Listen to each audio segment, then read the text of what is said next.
Welcome to it's UTV. నేను మీ Nagaraj byte సిటీని. వాస్తు శాస్త్రం సరిగ్గా లేకపోతే ఏంటి ప్రమాదము, ఎలాంటి దోషాలు వచ్చే అవకాశం ఉందని తెలుసుకోవడానికి ఈరోజు మనతో ఉన్నారు వాస్తు శాస్త్రంలో జాతీయ అవార్డు గ్రహీత, వాస్తు శాస్త్రంలోనే మొట్టమొదటిగా డాక్టరేట్ అందుకున్న మొట్టమొదటి తెలుగు వ్యక్తి, ఇటీవలే కర్ణాటక గవర్నర్ నుంచి కూడా వాస్తు విభూషణ్గా అవార్డు పొందిన వాస్తు చైతన్యం వాసాల సంపత్ కుమార్ గారు మనతో ఉన్నారు. ఆయన అడిగి వాస్తు శాస్త్రం గురించి కులంకుషంగా మీకు వివరించే ప్రయత్నం అయితే నేను చేస్తాను. నమస్తే గురుగారు. నమస్తే అండి. బాగున్నారు కదా? Fine, super. నాకు తెలిసి ఇప్పుడు ఆర్టిఫిషియల్ ఇంటెలిజెంట్ అనేది వచ్చిన తర్వాత అసలుకి మనుషులతో సంబంధం లేకుండా వెళ్ళిపోయింది అనమాట. ఇప్పుడు అది ఎక్కువ 50, 60, 70, 80% అదే చేసేస్తుంది. ఆ సాఫ్ట్వేర్ అన్నీ మనకి ఏం కావాలన్నా, మీ వాయిస్తో ఒక పాట కావాలన్నా కూడా, అంటే మీ మీద ఒక పాట కావాలన్నా కూడా వాస్తు చైతన్యము వాసాల సంపత్ కుమార్ గారి గురించి ఒక పాట కావాలని మనం ఈరోజు ఫోన్లో వాయిస్ చెప్తే కూడా నిమిషాల వ్యవధిలోనే ఆ పాట కూడా అల్లేస్తుంది అనమాట. అది అంటే అంత ప్రాచుర్యం పొందింది ఇప్పుడు అనేది. ఇంత శాస్త్ర సాంకేతిక పరంగా అందరూ కూడా ఇంత ముందుకు పోతున్నారు. మన వాళ్ళందరూ కూడా ఇంత పెరిగిపోతుంటే వాస్తు శాస్త్రానికి మాత్రము ఆదరణ ఇంకా పెరుగుతూనే ఉంది. కారణం ఏమంటారు అసలు? సింపుల్ సార్, మీరు చెప్పిన దానిలోనే ఆర్టిఫిషియల్ అని ఉంది. న్యాచురల్ వాస్తు అనేది న్యాచురల్, అంటే నేచర్ కనెక్టివిటీ, నేచర్కి సంబంధించింది. కాబట్టి ఎవరిగ్రీన్ నేచర్ అనేది, ప్రకృతి అనేది ఉన్నన్ని రోజులు ఈ వాస్తు శాస్త్రం అనేది కంపల్సరీగానే. మీకు లాజిక్ అర్థమైంది కదా? ఆర్టిఫిషియల్ కాదు, ఇది న్యాచురల్. ఇదంటే వాస్తు అనేది ఒక వాస్తవం కాబట్టి అది ఎన్ని తరాలు మారినా, ఎన్ని వందల సంవత్సరాలైనా కూడా ఇది అలాగే కాపాడుకుంటూ ముందుకు వెళ్ళడమే. ఏం లేదు, లివింగ్ స్టైల్ అనేది మనం ఇప్పుడు ఉన్న స్థితి నుంచి మరింత ఉన్నత స్థితికి చేరుకోవడానికి, అంటే మనం నీళ్లు వారినంత సులభంగా, ఎదురీతలాగా కాకుండా నీళ్లు వారినంత సులభంగా మనిషి జీవితము ముందుకెళ్ళడానికి ఏం అవసరమని మన ఋషులు, మహానుభావులు, ఎంతోమంది యోగులు దీని మీద ఫోకస్ చేసి అది మనకు అందించినటువంటి అది అమూల్యమైన సంపద. దాన్ని తరతరాలుగా కాపాడుకుంటూ వస్తూ ఉన్నారు. దాన్ని ఇప్పుడున్న తరాలకు కూడా మనం అందించే ప్రయత్నం చేస్తూ ఉన్నాం. ఎంత ఉన్న అమ్మ ప్రేమ ఎలాంటిదో వాస్తు కూడా అలాంటిదే. తల్లే కదా, ఎంత ఆర్టిఫిషియల్, ఎంత IVF అవి ఏదొచ్చినా మళ్ళీ తల్లి ఆప్యాయత ఎలా ఉంటుందో ఈ నేచర్ కనెక్టివిటీ కంపల్సరీ అవసరమే ప్రతి వ్యక్తికి. అయితే ఇక్కడ మీరు అర్థం చేసుకోవాల్సిన మూల సూత్రం 2 పాయింట్స్ ఉన్నాయి. ఒక మనిషి మనుగడకు ప్రధానంగా, అంటే భూమి మీదకి వచ్చిన ఒక జీవి, అది కూడా మనం సంఘంలో ఉన్న సంఘజీవులంగా ఉన్నాం కదా, ఆ సంఘజీవికి ఆ భూమి మీదకి వచ్చినప్పుడే ఆ వ్యక్తి ఏ టైంలో భూమి మీదకి వచ్చిండు, తల్లి గర్భం నుంచి భూమి మీదకి వచ్చినప్పుడు ఉండేది ఆ దశ అంటారు దానినే. ఆ దశ అన్న ఒకటి పర్ఫెక్ట్గా ఉండాలి. లేదు, దశను మనం మార్చలేము, మన చేతిలో లేదు. అంటే భూమి మీదకి తల్లి గర్భం నుంచి మనం వచ్చినాము, ఆ టైం మనం అనుకోని రాలేదు, దాన్ని మనం మార్చలేము. ఫర్ ఎగ్జాంపుల్ ఏంటంటే ఏ శని గడియలను పుట్టిండు, రాహు, కేతు అని చెప్తూ ఉంటారు. అది జ్యోతిష శాస్త్రంలో ప్రధానమైన భాగం. దాన్ని మనం మార్చలేము. కానీ ఈ గురువులు, యోగులు ఏం చేశారంటే ఎలాంటి గడియలో పుట్టినవాడైనా సరే ఒక మంచి నివాస యోగ్యమైన గృహాన్ని ఏర్పాటు చేసి అందులో కనుక వారిని ఉంచినట్లయితే వారి జీవితం ఎలాంటి ఆటంకాలు లేకుండా ముందుకెళ్తుందని ప్రత్యామ్నాయం. అంటే భూమి మీదకి వచ్చినాము కష్టాలు, దుఃఖాలు, కన్నీళ్ళు అనుభవించడానికి కాదు. గడియ ఎలాంటిదైనా సరే, పుట్టిన గడియ ఎలాంటిది ఉన్నా సరే అందరూ కూడా అనుకోని, అంటే ఒకప్పుడు, ఇప్పుడంటే ఆపరేషన్స్ అవి వచ్చినాయి, టైం చూసుకొని కూడా దశను క్రియేట్ చేసుకుంటా ఉన్నారు.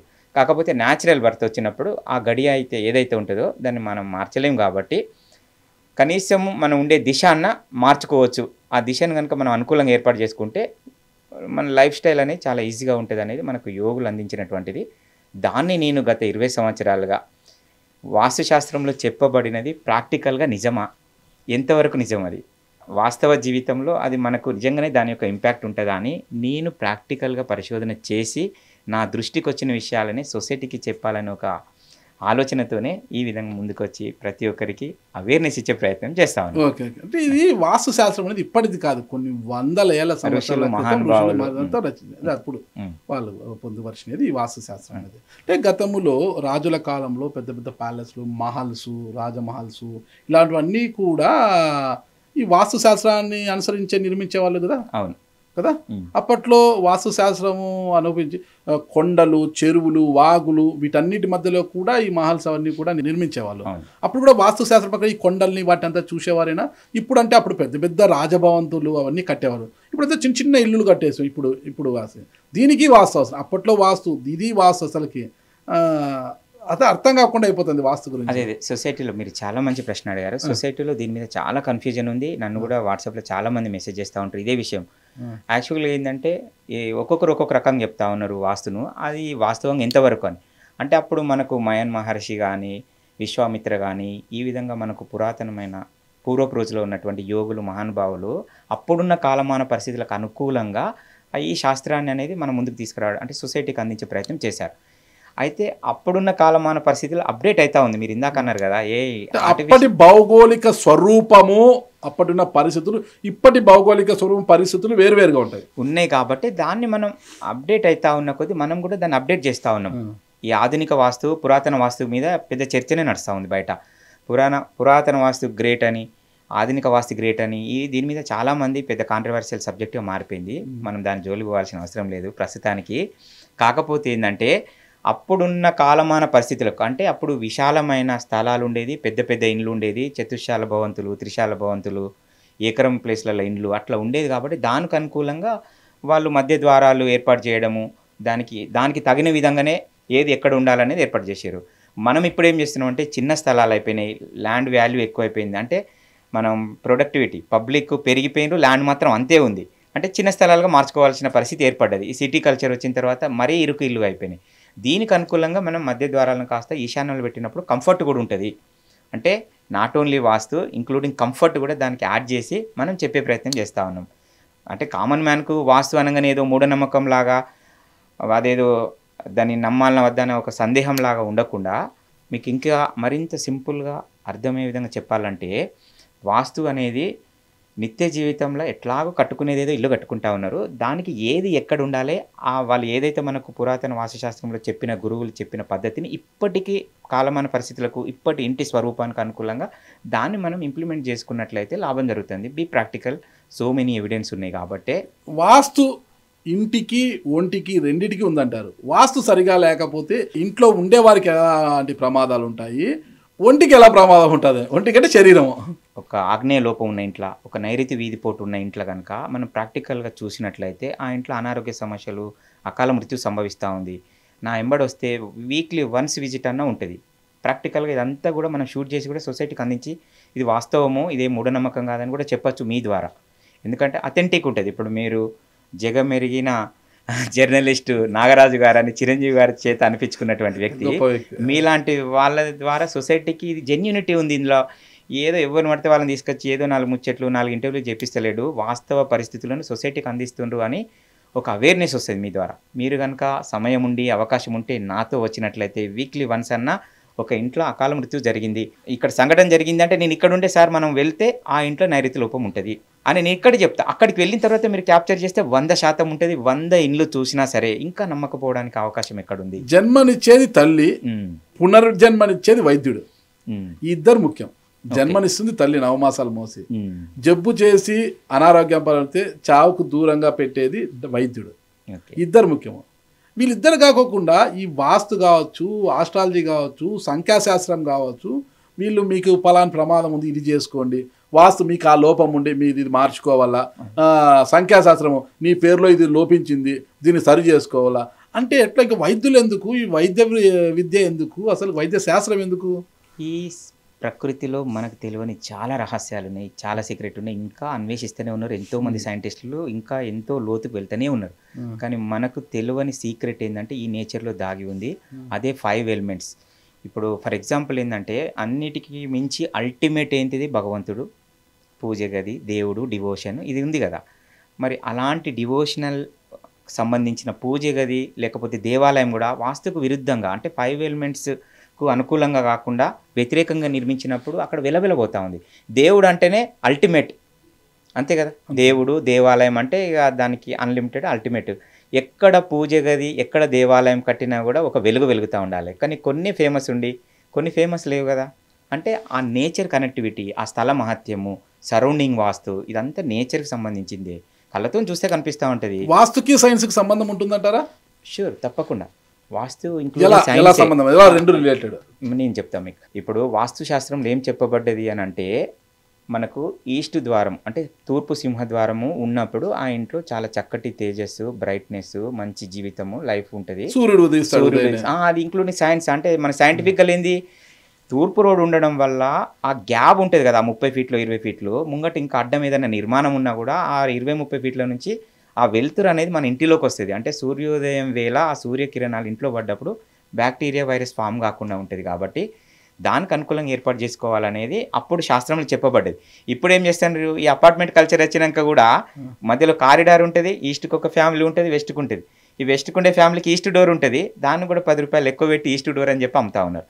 దాని లాజిక్ ఏంది, సన్ రైజ్ రావాలని. ఇప్పుడు అపార్ట్మెంట్లో సన్ రైజ్ రాదు, ఏం రాదు, కారిడారే ఉంటుంది, క్లోజ్ ఉండదు, పేరు మాత్రం ఈస్ట్ డోర్. అట్లా కాదు, సూర్యోదయం వేళ ఆ సన్ రైజ్ ఇంట్లోకి వచ్చే విధంగా, అంటే గాలి వెలుతురు ప్రధానంగా అట్లీస్ట్ సన్సెట్ టైంలోనైనా సరే. కాకపోతే ఏంటంటే సన్ రైజ్ టైంలో ఉండే అంత ఆ ఎనర్జీ లెవెల్స్ అనేది సన్సెట్లో ఉండవు. ఇప్పుడు మార్నింగ్ మనం ఇంటర్వ్యూ చేస్తున్నాం, ఇంత యాక్టివ్గా చేస్తూ ఉన్నాం, ఈవినింగ్ ఇంత ఎనర్జెటిక్గా ఉండలేము కదా.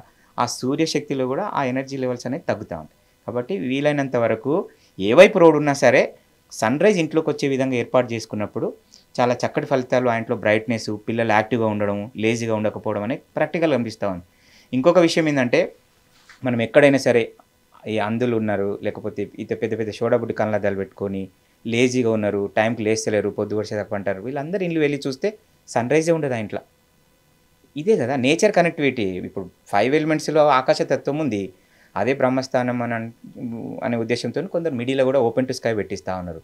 కాకపోతే ఇప్పుడున్న కాలమాన పరిస్థితులకు G+1, 2, 3, 4కు ఆ ఓపెన్ టు స్కై మధ్యలో బ్రహ్మస్థానం అనేది పాసిబుల్ కాదు. ఒకప్పుడు ఏంటంటే 4 దిక్కుల పెద్ద ఇల్లు ఉండేది, లంకంత ఇల్లు అనే వాళ్ళు కదా, మధ్యలో ఓపెన్ టు స్కై కంప్లీట్గా ఉండేది, ప్రతి రూమ్కు ఆ గాలి వెలుతురు వచ్చే విధంగా మధ్యలో ఓపెన్ టు స్కై పెట్టేది. దాన్ని ఇప్పుడు ఇంప్లిమెంట్ చేస్తా అంటే సాధ్యం కాదు. ఇప్పుడు ఉన్నది చిన్న ఇరుకు స్థలాలు, మనం ఏం చేస్తున్నాం, మంచిగా డోర్కి ఆపోజిట్ విండో పెట్టి క్రాస్ వెంటిలేషన్ పెట్టుకుంటా ఉన్నాం, ఆ బ్రైట్నెస్ ఇంట్లోకి ఆహ్వానిస్తూ ఉన్నాం. అది శాస్త్రం. అంటే ఇప్పుడు వాస్తును నమ్మేవారు వీటంతా పాటిస్తారు, ఏమన్నా ఇబ్బంది కలిగితే వాస్తు లోపము అని వాళ్ళు తెలుసుకుంటున్నారు. అసలు వాస్తులు అనేది ఒక ట్రాష్ అనుకొని వాస్తు లేదు ఏమి లేదు అని వెళ్ళేవారు బాగానే ఉంటున్నారు. మరి ఏది తేడా? ఇప్పుడు నా ఫ్రెండే ఉన్నాడు, గుత్తి ఆర్ఎస్లో ఉంటాడు, చాంద్ భాష అని. ఇప్పుడు వాస్తు అని పట్టించుకోడు, ఇల్లు కట్టాలంటే వాడి మదిలో ఏమనుకుంటే అది ఇల్లు కట్టేస్తాడు. వాడు అనుకుంటే వంటగది తీసుకుపోయి ఈశాన్యంలోనే పెడతాడు, వాయువంలోనే పెడతాడు, నైరుతి ఇక్కడే వాడు వాళ్ళు ఇప్పుడు ఉన్నారు, ఇల్లు కట్టుకున్నారు, బాగానే ఉన్నారు, వాడికి ఏం ఇబ్బందులు లేవు. వాస్తు అనేది వాడు పట్టించుకోడు, అసలు ఏం చూడాడు అనమాట. పిల్లలు ఇద్దరు మంచిగా చదువుతున్నారు, బాగా పెద్ద అమ్మాయి డాక్టర్ చదువుతుంది, చిన్న అమ్మాయి కూడా మంచి ఇంటెలిజెంట్, వాడు హ్యాపీగానే ఉన్నాడు, అంతా ఉంది. మరి ఇలాంటి వారి పరిస్థితి ఏంటి? అసలు వాస్తు నమ్మిన వారికి ఇబ్బందులు, నమ్మని వారు బాగానే ఉన్నారు. అట్లా ఏం లేదు, వాస్తుని నమ్మినా నమ్మకున్నా కూడా దాని యొక్క ఇంపాక్ట్ కంపల్సరీ ఉంటుంది. మీకు ఇంకా పూర్తి క్లారిటీ ఇవ్వాలంటే, నాకు వాస్తు తెలియకముందు, సరే నా వాస్తు ఎలా తెలిసింది మీకు వాస్తు గురించి, వాస్తు యొక్క మహత్యం గురించి, దాని ప్రాధాన్యత గురించి? సేమ్ ప్రాబ్లం పదే పదే ఒక ఇంట్లో రిపీటెడ్గా జరుగుతూ ఉన్నాయి, ఇంకో ఇంట్లో జరుగుతలేవు. ఆ ఇంటి వారే ఆ సమస్యను ఎందుకు అనుభవిస్తూ ఉన్నారు అని ఫోకస్ చేస్తే మనకు అర్థమైపోతుంది. ఏం లోపం ఉంటే ఏం జరుగుతుంది అని శాస్త్రంలో ఉందో అదే మన కళ్ళ ముందు కనిపిస్తూ ఉంది కదా, ఇంకా నమ్మకపోవడానికి కారణమే ఉంది. అట్లా నా జీవితంలో జరిగింది చెప్పాలంటే అది ఒక రోజంతా సరిపోదు. వాస్తవంగా ఇప్పుడు మీరు ఇందాక అడిగిన పాయింట్ ఏంటంటే, వాస్తు యొక్క ఇంపాక్ట్ ఏ విధంగా ఉంటుంది, కొందరి మీదనే ఎందుకు ఉంటుంది, కొందరి మీద ఎందుకు ఉంటలేదు, నమ్మనోడు బాగానే ఉన్నాడని మీరు అంటారు కదా. ఆ టైం వచ్చినప్పుడు, టైం అంటే ఎప్పుడు పడుతుంది అని మళ్ళీ అది లాజిక్, టైం వచ్చుడు అని అంటే అర్థమైంది. నేను మీకు ఫస్టే మనం ఇందాకేమనుకున్నాం, ఒకటి మానవ జీవితాల మీద అత్యంత ప్రభావితం చేసేటివి, మానవ జీవితాలను అతలాకుతలం చేసే వాటిలో 2 విషయాలు, ఒకటి దశ, 2 దిశ అని చెప్పిన కదా. మీ దశ బాగుంది, మీరు శుక్రమ దశ నడుస్తుంది అనుకోండి ఫర్ ఎగ్జాంపుల్, మీరు మట్టిముట్టిన బంగారంగా నడుస్తూ ఉంటే ముందుకు వెళ్తూ ఉంటారు. ఏ బుధ మహాదశ ఉంది, పాజిటివ్ ఉన్నాయి కొన్ని, అందులో ఆ టైపు వెళ్తూ ఉంటుంది. ఎప్పుడైతే మీ దశలో అంతర్దశలు చేంజ్ అవుతాయి కదా, ఆ టైంలో ఈ దిశ ఎఫెక్ట్ అనేది మీకు ఇంపాక్ట్ చూపిస్తుంది. అంటే మీరుండే ఇల్లు నైరుతి వీధి పోటు ఉందా, దక్షిణ కాల స్థలం ఎక్కువ ఉందా, పడమర కాల స్థలం ఎక్కువ ఉందా, వాయువ్యంలో లోపం ఉందా, ఏదైతే లోపం ఉంటే ఏం జరుగుతుందని శాస్త్రంలో చెప్పబడ్డదో మీ దశ బాగలేనప్పుడు అది ఎక్కువ ట్రిగ్గర్ అయిపోతుంది, అప్పుడు దాని ఇంపాక్ట్ అనుభవిస్తారు.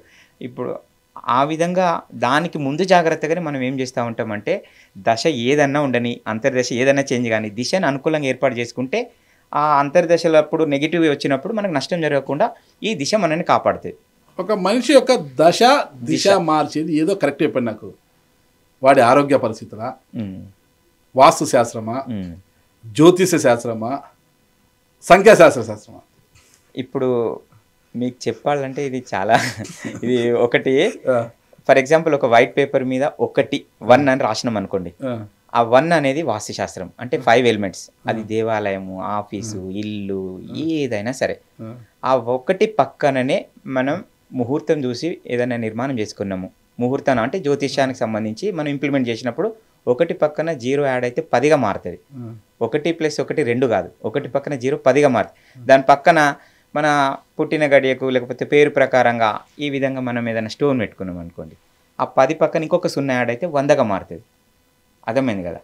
ఒక్కొక్కటి 100, 1000 ఈ విధంగా యాడ్ అవుతూ ఉంటాయి. మీరు అన్నది దాకా న్యూమరాలజీ ఉంది, దాన్ని కూడా మనం యాడ్ చేసుకున్నాం. పేరు ప్రక్కన సంపత్ కుమార్ అంటే TH ఉండాలా, TA ఉండాలా అని, అది 100 పక్కన ఇంకొక 0గా మారుతుంది.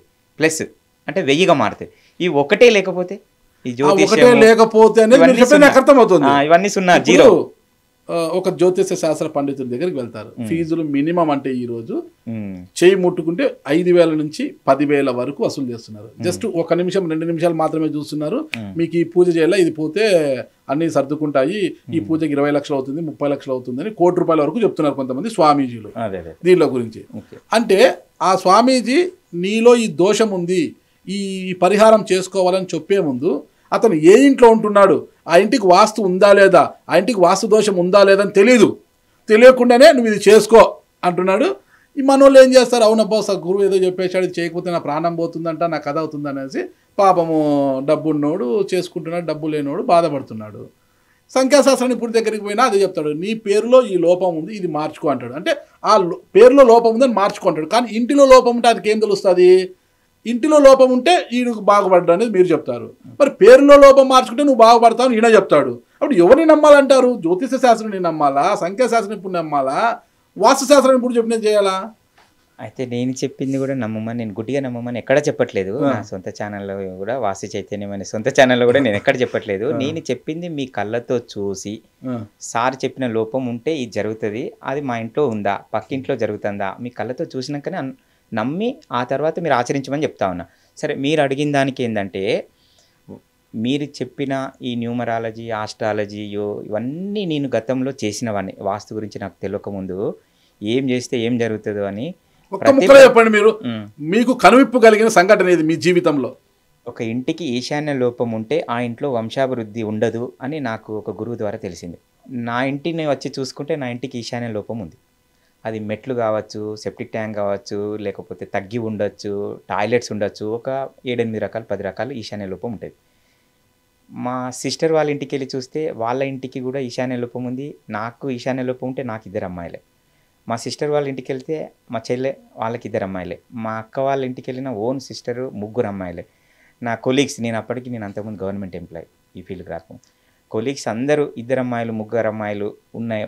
దాదాపు ఒక 100 ఇండ్లు చూసిన. ప్రతి ఇంటికి ఈ 7-8 ఏదైతే ఈశాన్య లోపం అని శాస్త్రంలో చెప్పబడ్డాయో ప్రతిదీ ఆ కళ్ళ ముందు కనిపించింది. అక్కడ వాళ్ళ ఇంట్లో అదే జరిగింది. అరే ఇది కదా నేచర్కు మనకి ఏదో సంబంధం ఉంది. ఆ తర్వాత ఇంకా డీప్గా వెళ్తే ఏంటంటే, ఎప్పుడైతే ఆర్థికంగా ఇబ్బంది పడి నష్టపోతూ ఉంటారు, ఎప్పుడు అప్పుల పాలవుతూ ఉంటారు, ఐపీ పెట్టే పరిస్థితి వస్తూ ఉంటాయి కదా, అలాంటి వాళ్ళ ఇండ్లు చూస్తే దక్షిణ ఖాళీ స్థలం ఎక్కువ, ఉత్తర ఖాళీ స్థలం కొంచెం ఉండడం, లేకపోతే మొత్తమే ఉండకపోవడం. ఈ విధంగా ఉంటే అంటే ధనం దంగడం, అంటే ఆర్థిక నష్టం అనేది దక్షిణ ఖాళీ స్థలము, దక్షిణం సంబంధించి దక్షిణం డౌన్ ఉండడము, దక్షిణం వీధిపోటు ఉండడం, దక్షిణం రిలేటెడ్గా ఏ లోపం ఉన్నా ఆ ఇంట్లో వాడు ఫైనాన్షియల్గా ఇబ్బంది పడుతూ ఉన్నాడు.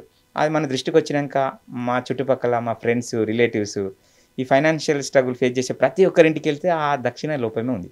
కొందరు చెప్తా ఉంటారు దక్షిణం రోడ్డు ఉంటే దక్షిణం వైపు ఖాళీ స్థలం ఉండొచ్చు అని, వేరే ఏదో చూపిస్తూ ఉంటారు ఎవిడెన్స్. మనం వాళ్ళు చూపించే దానిలోనే వెలవెలబోతూ ఉంటుంది. అది దక్షిణ ఖాళీ స్థలం ఉండి దక్షిణం రోడ్డు ఉన్నప్పుడు దక్షిణ ఖాళీ స్థలం ఉండాలని ఏదైతే చెప్తారో, వాళ్ళు ఏదైతే ఆ ఇల్లుని చూపిస్తారో అక్కడ చూస్తేనే మనకు అర్థమవుతుంది. ఇంటి అందం పందిరి చెప్తుంది అంటారు కదా, ఆ వెలవెలబోతూ ఉంటుంది. కళకళలు ఆడకుండా వెలవెలబోతూ ఉంటుంది. దక్షిణ ఖాళీ స్థలం ఎక్కువ ఉన్న మా ఇంటికి కూడా ఉండే. నేను కూడా ఫైనాన్షియల్ చాలా ఇబ్బందులు పడ్డాం, ఒక గవర్నమెంట్ ఎంప్లాయీ. ఇట్లా నా జీవితంలో ఏం లోపం ఉంటే ఏం జరుగుతుంది నేను స్వయంగా అనుభవించడం కాకుండా నా ఫ్రెండ్స్, రిలేటివ్స్ ఇండ్లు ఇవన్నీ చూసినాకనే అప్పటిదాకా నేను మాలలు వేసుకోవడము, పెద్దపాదం నడవడము, హోమాలు చేయడము, యజ్ఞాలు చేయడము, అది ఇది ఏది చెప్తే అది రాగరేకు పెట్టుకోవడము, పిరమిడ్ పెట్టుకోవడము, ఎన్ని చేసినా ఫలితం లేదు. నెలాఖరు తాపకో ఎకరం అమ్ముడు పోయింది తప్ప కొత్తగా నేనేం చేయలేకపోయినాం. అంటే మా ఇల్లు వాస్తుకు విరుద్ధంగానే ఉండే. దక్షిణ ఖాళీ స్థలం ఉండే, తూర్పు ఈశాన్యంలో మెట్లు ఉండే. కొందరు మూర్ఖులు చెప్తా ఉంటారు తూర్పు ఈశాన్యంలో మెట్లు పెట్టొచ్చని, అది రాంగ్. నడక ఉండొచ్చు అన్నారు కానీ తూర్పాగ్నేయంలో ఉండొచ్చా? తూర్పాగ్నేయం ఉత్తర వాయువ్యం దాని గురించి ఉండొచ్చు. అది ఎక్కడ ఉంటే లాభం జరుగుతుందని మనం డిస్కస్ చేద్దాం. వాస్తవంగా ఎక్కడ అంటే ఈశాన్యంలో ఎంట్రెన్స్ ఉండొచ్చు కదా, ఈశాన్యంలో మెట్లు అంటే ఎంట్రెన్సే కదా అని అంటారు. ఆ మెట్లు అనేది అప్పుడు అసలు ఆ గురువులు యోగులు రాసినప్పుడు ఆ మెట్ల విధానమే లేదు కదా, వాళ్ళు దాన్ని ఇప్పటికీ అన్వయిస్తూ ఉంటారు. మెట్లు అనేది ఒక బరువు అనేది తూర్పు మనం ఒక ఇంటికి బయట, ఇంటికి ఈశాన్యంలో బయట కానీ లోపల కానీ వెయిట్ వేసుకోవద్దని మనం అట్లా అన్నాం అనుకో, మరి గోడ కూడా ఈశాన్యంలో బరువు అవుతాయి కదా అని కొందరు అసలు కామన్ సెన్స్ లేకుండా కూడా గోడ ఈశాన్యంలో గోడ పెట్టద్దు, దక్షిణం పడమర గోడ పెట్టుకోవాలి, తూర్పు ఉత్తరంలో రేకు పెట్టుకోవాలి, పరద కట్టుకోవాలి, గోడ బరువు అవుతాయి అంట. ఒక 4 గోడలు కడితేనే కదా మనకు ఒక ఇల్లు హద్దు, ఆగ్నేయము వాయువ్యము నైరుతి ఈశాన్యం అనేది ఆటోమేటిక్గా ఈస్ట్ వెస్ట్ క్రియేట్ అవుతుంది. 4 గోడలు కట్టిన తర్వాత అడిషనల్ వెయిట్ అనేది ఈశాన్యంలో వేసినప్పుడు నష్టం జరుగుతుంది. దాన్ని అర్థం చేసుకోకుండా దాన్ని కూడా హేళనగా మాట్లాడుతూ ఉంటారు. ఈశాన్యంలో బరువు అంటే 4 వైపులా బ్యాలెన్సింగ్ ఉన్నప్పుడే అది ఒక రూము, ఒక నిర్మాణము స్ట్రాంగ్గా ఉంటుంది, అది సేఫ్టీ సెక్యూరిటీ ఉంటుంది. అడిషనల్గా వేసే బరువు ఏ వైపు వేసినప్పుడు ఆ ఇంట్లో పాజిటివ్ ఎనర్జీ క్రియేట్ అవుతుంది, అంటే సమస్యలు రాకుండా ఉంది అనేది మనం ఎన్నో ప్రయోగాలు చేసినాం. స్వయంగా నా ఇంటి మీద ప్రయోగం చేసుకున్నాం. ఇవన్నీ కళ్ళతో చూసిన తర్వాతనే నమ్మడం అనేది జరిగింది తప్ప అంత గుడ్డిగా నేను నమ్మేటోని కాదు. తర్వాత వాస్తుశాస్త్రాన్ని మీరు అవపోసన పట్టారా? మీరు 100 మంది వాస్తు పండితులను నా చుట్టూ కూర్చుని గుక్క తిప్పుకోకుండా, తొట్టుపాటు లేకుండా, అక్షరం తప్పు లేకుండా నేను మీకు చెప్పగలుగుతా సమాధానం. అంత దాకా వెళ్ళి వచ్చి నేను ఈరోజు మీ ముందుకు వచ్చాను. గవర్నమెంట్ ఉద్యోగానికి రాజీనామా చేసి మరి అంత గవర్నమెంట్ ఎంప్లాయీగా విఆర్ఎస్ తీసుకొని ఈరోజు ఇక్కడ వాస్తు చెప్పి ఇంత అవార్డులు రివార్డులు ఇప్పటి వరకు 2 తెలుగు రాష్ట్రాలలో నాకు వచ్చిన అవార్డులు రివార్డులు ఇంతవరకు ఎవరికి రాలే. మొట్టమొదటి తెలుగు పర్సన్ వాస్తులో డాక్టరేట్ తీసుకునేది కూడా నేనే. ఈ విధంగా చెప్పుకుంటూ పోతాను. మన తెలంగాణ గవర్నర్ గారు కూడా మనకు అవార్డు ఇవ్వడం జరిగింది.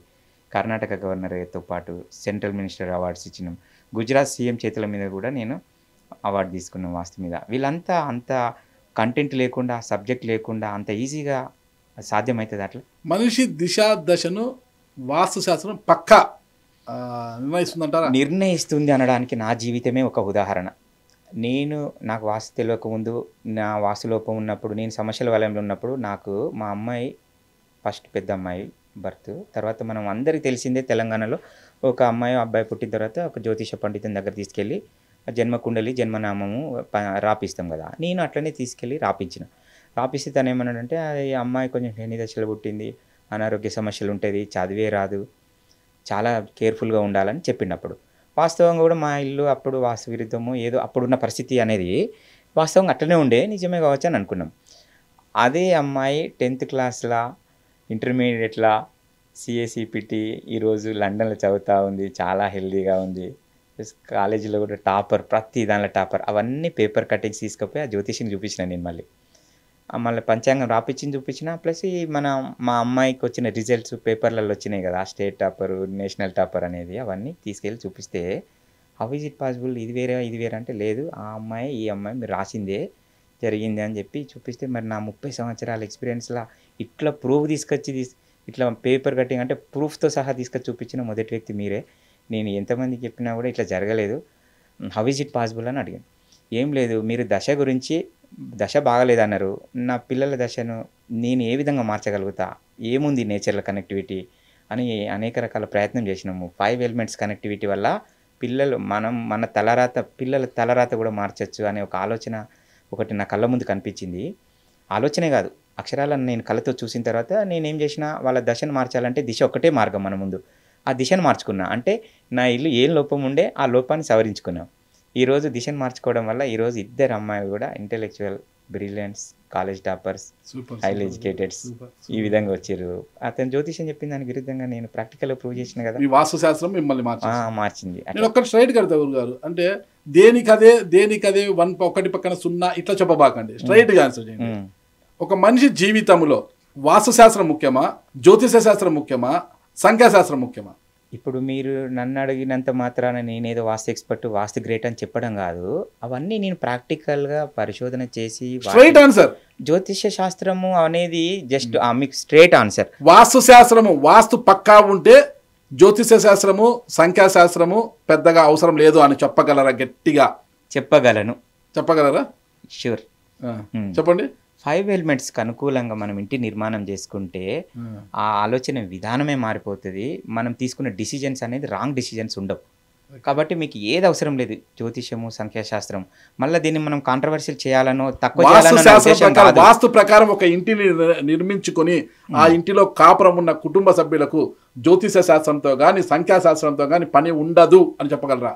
చెప్పగలను, బల్ల గుద్ది చెప్పగలను. Okay, right, sure, right. Be practical. నేను చెప్తా ఉన్నా ఇంత గట్టిగా అదే కావాల్సింది, అదే కావాలి, కంపల్సరీ. చూడండి, ఒక్క జ్యోతిష శాస్త్రం సంఖ్యాశాస్త్రం వద్దు, వాస్తు శాస్త్రాన్ని అనుసరించి ఇంటిని నిర్మించుకుని ఆ ఇంట్లో కాపురం ఉంటే పక్కా వాస్తు 100% వాస్తున్న ఇంట్లో ఉంటే ఏ జ్యోతిష శాస్త్రము ఏ సంఖ్యాశాస్త్రము అవసరం లేదని చెప్తున్నారు మన వాసాల సంపత్ కుమార్ గారు. మరి చూడండి, మీరు ఫాలో అవుతారేమో చూడండి, ఒకసారి ట్రై చేసి చూడండి. ఎవరైతే వాస్తుని ఫాలో కారో ఇప్పుడు అయి చూడండి ఎలా ఉంటుందో చూడండి. గతానికి వర్తమానానికి తేడా గమనించిన తర్వాత మనం ఒకసారి సంపత్ కుమార్ గారితో మిమ్మల్ని మాట్లాడిస్తాయి ఈసారి ఇంటర్వ్యూలో నేను.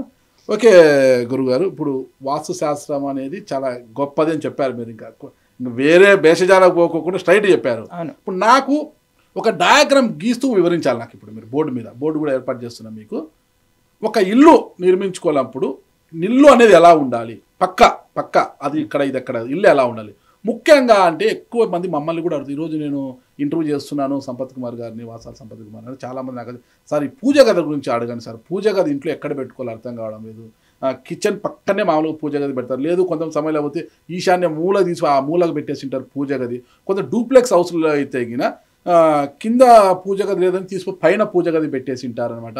వాళ్ళ ఇష్టం అనమాట. కొంతమంది ఇటువైపు తూర్పు వైపు ఉంటే ఇటువైపు ఇక్కడ వచ్చి ఈ తూర్పు దిక్కున పూజ గదిని ఒక చిన్న అలమారలాగా తయారు చేసి ఒక పూజ గది పెట్టేస్తున్నారు. దేవుడు ఉన్నాడంటే ఉన్నాడు అనేది. అసలు ఇవన్నీ కూడా అర్థం కాని ప్రశ్నలు అయిపోతున్నాయి మాకు. పూజ గది ఒక ఇంట్లో ఎలా ఉండాలి, ఒక ఇంటి నిర్మాణం ఎలా జరగాలి వాస్తు ప్రకారము, ఆ ఇంటిలో పూజ గది ఎక్కడ ఉండాలని చాలామంది అడుగుతున్నారు.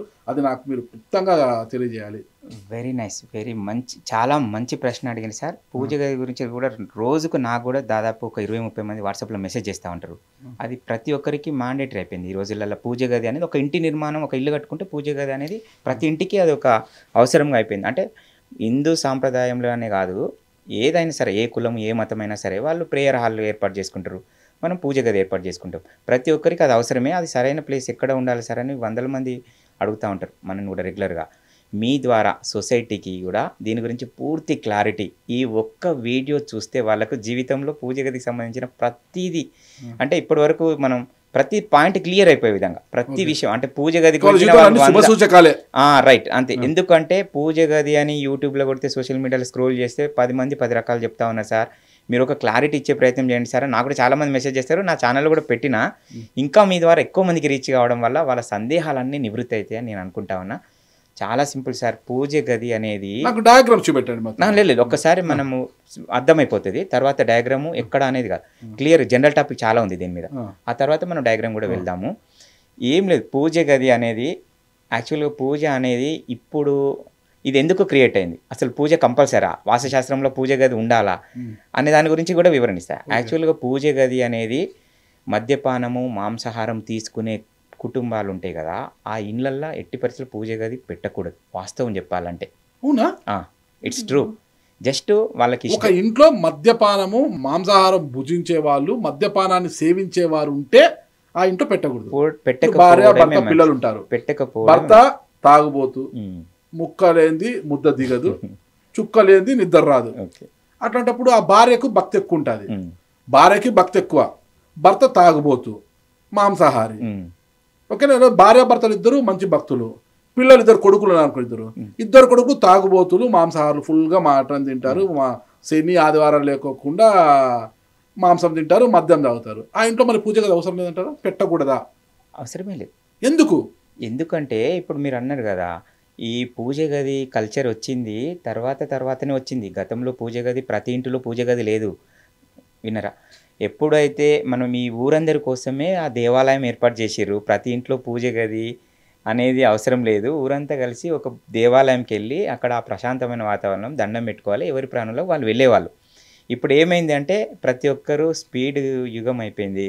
ఇప్పుడున్న కాలమాన పరిస్థితి ఇప్పుడు కాలంతో పరిగెత్తే పరిస్థితి వచ్చింది కాబట్టి దేవాలయం పోయేంత టైము తీరిక ఓపిక లేక ఆ పెద్దగా ఉన్న దేవాలయాన్ని చిన్నగా తీసుకొచ్చి మనం ఇంట్లో ఏర్పాటు చేసుకుంటాను. కరెక్ట్. కానీ మీరు ఇక్కడ ఒక లాజిక్ మిస్ అవుతా ఉన్నారు.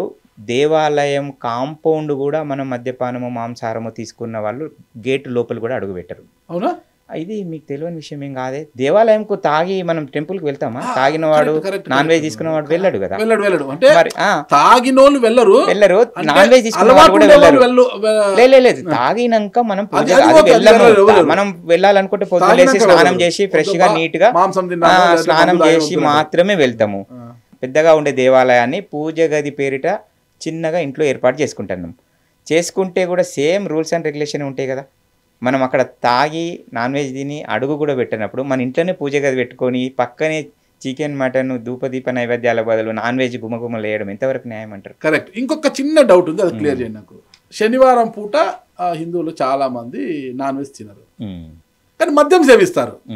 ఈరోజు శనివారం నేను మాంసం ముట్టుకుని మటన్ చికెన్ ఏం తిన్ను, నాన్ వెజ్ తినను అంటాడు, కానీ మద్యం మాత్రం వేస్తాడు. మద్యం తీసుకుంటూ ఏదో ఫ్రూట్స్ చెనిక్కాయలు ఇట్లాంటి తింటుంటారు అనమాట. కూర్చొని నేను చాలా మందిని చూశాను అనమాట. నాన్ వెజ్ ముట్టుకోరు, మద్యం తాగుతారు. ఇదేంటి మళ్ళా? అది శనివారం దానికి మనం చెప్పాలనుకున్న టాపిక్ రిలేటెడ్, అది వాస్తుకు సంబంధించిన టాపిక్ కాదు, అది ఎవరి హ్యాబిట్ వాళ్ళు. పూజ గురించి చెప్తున్నాను. పూజకు సంబంధించి పూజ గది మనం ఇంట్లో ఉండాలా వద్దా? పూజ గది ఇంట్లో ఉండాలంటే మనం వెనుకటి నుంచి నియమాలు ఉన్నాయి కదా, ఆ నియమాలకు అనుకూలత ఏ విధంగా అనే దాని మీద. ఇప్పుడు యాక్చువల్గా ఏంటంటే పూజ గది మీద కూడా చాలామంది చాలా రకాల సందేహాలు ఉన్నాయి.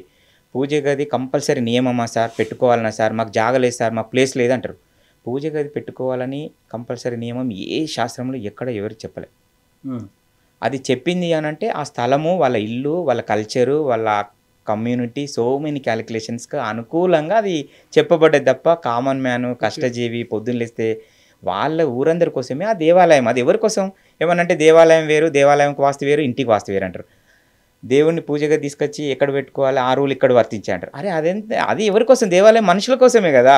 దానికో రూల్, మనకి ఎందుకు ఒక రూల్ ఉంటుంది? ఇంట్లోకి వచ్చే వరకు వేరే రూల్ ఉంటుంది అట. సింపుల్ కామన్ సెన్స్తో ఆలోచిస్తే ఏదైతే పెద్దగా ఉన్నదో ఆ దేవాలయం మనం చిన్నగా తీసుకొచ్చి పెట్టుకుంటున్నాము, అదే రూల్స్ ఇంప్లిమెంట్ చేయాల్సిందే. నేను చెప్పేది ఏంటంటే మనకు ఒక ఆధ్యాత్మిక భావన కదా ఈ మనం టెంపుల్ అనేది ఒక డివోషనల్ సబ్జెక్టు. కాబట్టి మనం ఎప్పుడు కానీ వీలైనంత వరకు స్థలము, డోరు సెపరేట్ పెట్టి పూజ గది. ఇంకా మీకు నీట్గా క్లియర్గా చెప్పాలంటే ఒకప్పుడు మనం ఇంట్లో నోములు బోనాలు ఉండే సాంప్రదాయం ఉండే ఇళ్ళల్లో నైరుతిలో పూజ గది ఉండేది.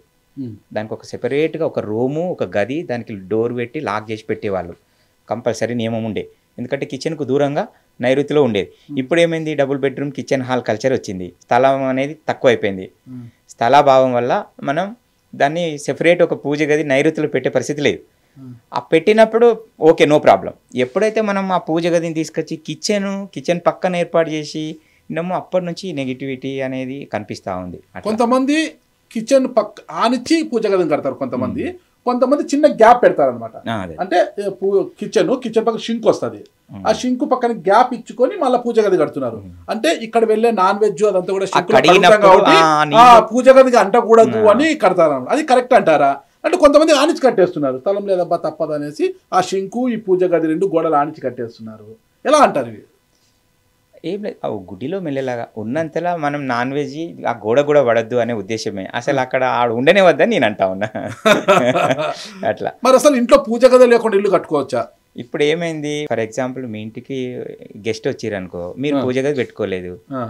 అయ్యో సార్ నాగరాజు గారు పూజ గది లేదా అనేసరికి మీరు ఆ పూజ గది లేకపోతే ఒక గిల్టీ ఫీలింగ్ లాగా.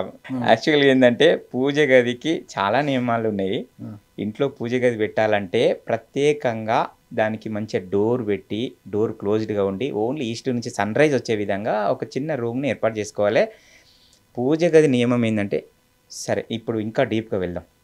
యాక్చువల్గా దేవాలయం అయినా సరే పూజ గది అయినా సరే ఈస్ట్ ఆర్ వెస్ట్ ముఖంగానే మీకు 99% భారతదేశం అంతటా తూర్పు ముఖంగా కానీ పడమర ముఖంగా కానీ దేవాలయాలు ఉంటాయి. దానిలో ఉండే లాజిక్ ఏంది అంటే, కనిపించే దైవం సూర్యుడు. సూర్యునికి అభిముఖంగా మనం విగ్రహాలు కానీ ఫోటోలు కానీ పెట్టుకున్నప్పుడు ఆ సూర్య శక్తిని ఈ విగ్రహాలు కానీ ఫోటోలు కానీ తీసుకొని ఆ ఇంట్లో ఉండేవారికి కానీ ఆ గుడికి వచ్చే భక్తులకు కానీ ఆ పాజిటివ్ ఎనర్జీని రిఫ్లెక్ట్ చేస్తే అనేది ఇందులో ఉన్న భావన. అది వదిలేసి ఇష్టం వచ్చినట్టు కడతా ఉన్నారు, ఇష్టం వచ్చినట్టు పెడతా ఉన్నారు. సేమ్ అదే నియమం మనం ఇంట్లో పెట్టుకున్నా కూడా మనము దేవుని ఫోటోలు తూర్పు ముఖంగా కానీ లేదా పడమర ముఖంగా కానీ పెట్టుకోవాలని నేను చెప్తా ఉన్నా అన్నట్టు. సేమ్ లాజిక్ అట్లా. దాన్ని కొందరు అవకాశం ఉండే వాళ్ళు పూజ గదిని పెట్టుకుంటే ఓకే, నో ప్రాబ్లం. దాని సెపరేట్ డోరు క్లోజ్ చేసి ఉండాలి.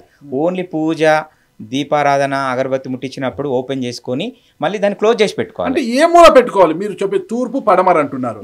కొంతమంది పండితులేమో కంపల్సరిగా ఈశాన్యంలోనే పూజ గది పెట్టుకోవాలి అంటున్నారు. మళ్ళీ మీరు ఈశాన్యంలో పెట్టుకోవాలన్నప్పుడు ఇప్పుడు ఇది ఈ ఇంటికి ఇది ఈశాన్యం, ఇది తూర్పు అనుకుంటే ఇది ఈశాన్య మూల అనుకుంటాం మనము. ఈశాన్య మూలలో ఉత్తర వైపు ఫోటోలు పెట్టుకోవాలా, లేకపోతే ఇక్కడ నుంచి ఇట్లా రూమ్ కట్టేసి దక్షిణ వైపు పెట్టుకోవాలా ఫోటోలు? ఓకే, మీరు అడిగిన దానికి నేను చెప్పింది గ్రేటు, లేకపోతే ఎదుటి వాళ్ళు చెప్పింది తక్కువ నేను అని కాదు. మీరు కామన్ సెన్స్తోని లాజికల్గా ఆలోచిస్తే మీకే అర్థమైపోతుంది, లేదంటే మన వీడియో చూస్తున్నటువంటి ప్రేక్షకులకు కూడా అర్థమైపోతుంది. అది ఈశాన్యంలో పెట్టాలనా పెట్టద్దా, ఎక్కడ పెట్టాలా, ఎందుకు పెట్టాలి అనేది.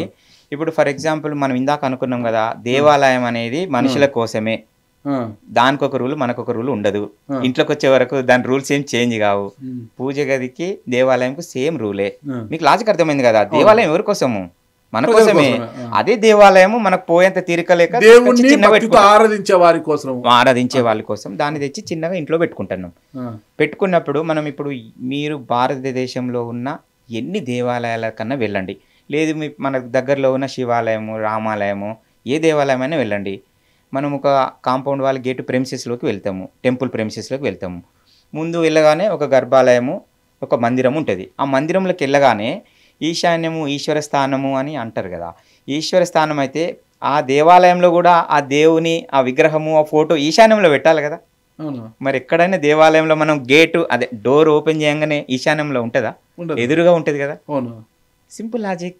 మరి ఇంతమంది యోగులు కొన్ని వందల వేల ఏళ్ల క్రితం టెంపుల్స్లో కూడా ఈశాన్య మూలలో దేవుని విగ్రహం కానీ దేవుని యొక్క ఫోటోలు కానీ పెట్టలే కదా. అంటే దేవుడు ఎప్పుడు కానీ ఆ శివలింగమైనా సరే, లేకపోతే వెంకటేశ్వర దివ్య స్వరూపమైనా సరే, సన్ రైజ్కి ఆపోజిటే ఉన్నాయి ఎక్కడైనా సరే. 99% భారతదేశం మొత్తంలో సన్ రైజ్కి ఆపోజిటే దేవుని పెడతారు. దీనికి లాజికే కనిపించే దైవం సూర్యుడు. యాక్చువల్గా నేచర్లో మీరు ఏ రూపంలో మొక్కితే ఆ రూపంలో ఆ సూర్యకిరణాలు, ఆ సూర్య తేజస్సు మనకు రిఫ్లెక్ట్ అవుతుంది. అట్లంటే ఇప్పుడు ఎలాన్ మస్క్ ఉన్నాడు, ఆయనకు లక్ష్మీదేవే తెలియదు, మరి ప్రపంచ కుబేరుడు అయింది కదా. ఆయనే యేసుప్రభు రూపంలో మొక్తాడు. అక్కడ వాళ్ళ కమ్యూనిటీ అది కాబట్టి అతను మొక్తాడు. అంటే ఈ నేచర్ని అతను ఆ రూపంలో కొలుస్తూ ఉన్నాడు. ఇప్పుడు మనకు ఫర్ ఎగ్జాంపుల్ మన గల్ఫ్ కంట్రీలు ఉన్నాయి, బంగారు కార్లు ఉన్నాయి, వాళ్ళకి బంగారు విమానాలు ఉన్నాయని కూడా మనం సోషల్ మీడియాలో గూగుల్లో చూస్తూ ఉంటాం కదా. మరి ఆయనకు యేసుప్రభు తెలియదు, ప్లస్ లక్ష్మీదేవి తెలియదు కదా. మరి ఆయన అక్కడ అంత రిచ్గా ఉన్నారు కదా. అంటే వారు ఏ దైవం అని ఏ రూపంలో నమ్మినా సరే అది నేచర్ కనెక్టివిటీ. ఆ 5 ఎలిమెంట్స్లో సూర్యకిరణాలు, సూర్యరశ్మి కూడా ఒక భాగం. ఆ సూర్యుని యొక్క ఈ జీవకోటి మనగడకు ప్రధాన ఆధారం సూర్యుడు. ఇది ఇట్స్ ఏ సైన్స్ కదా. అంతే. అది మాత్రమే పవర్ ఆఫ్ గాడ్. ఈ నేచర్లో పవర్ ఆఫ్ గాడ్ ఉంది. మీరు ఏది మొక్కితే అది. మీరు వెంకటేశ్వర స్వామి పూజ చేస్తారు, నేను శివునికి పూజ చేస్తాం.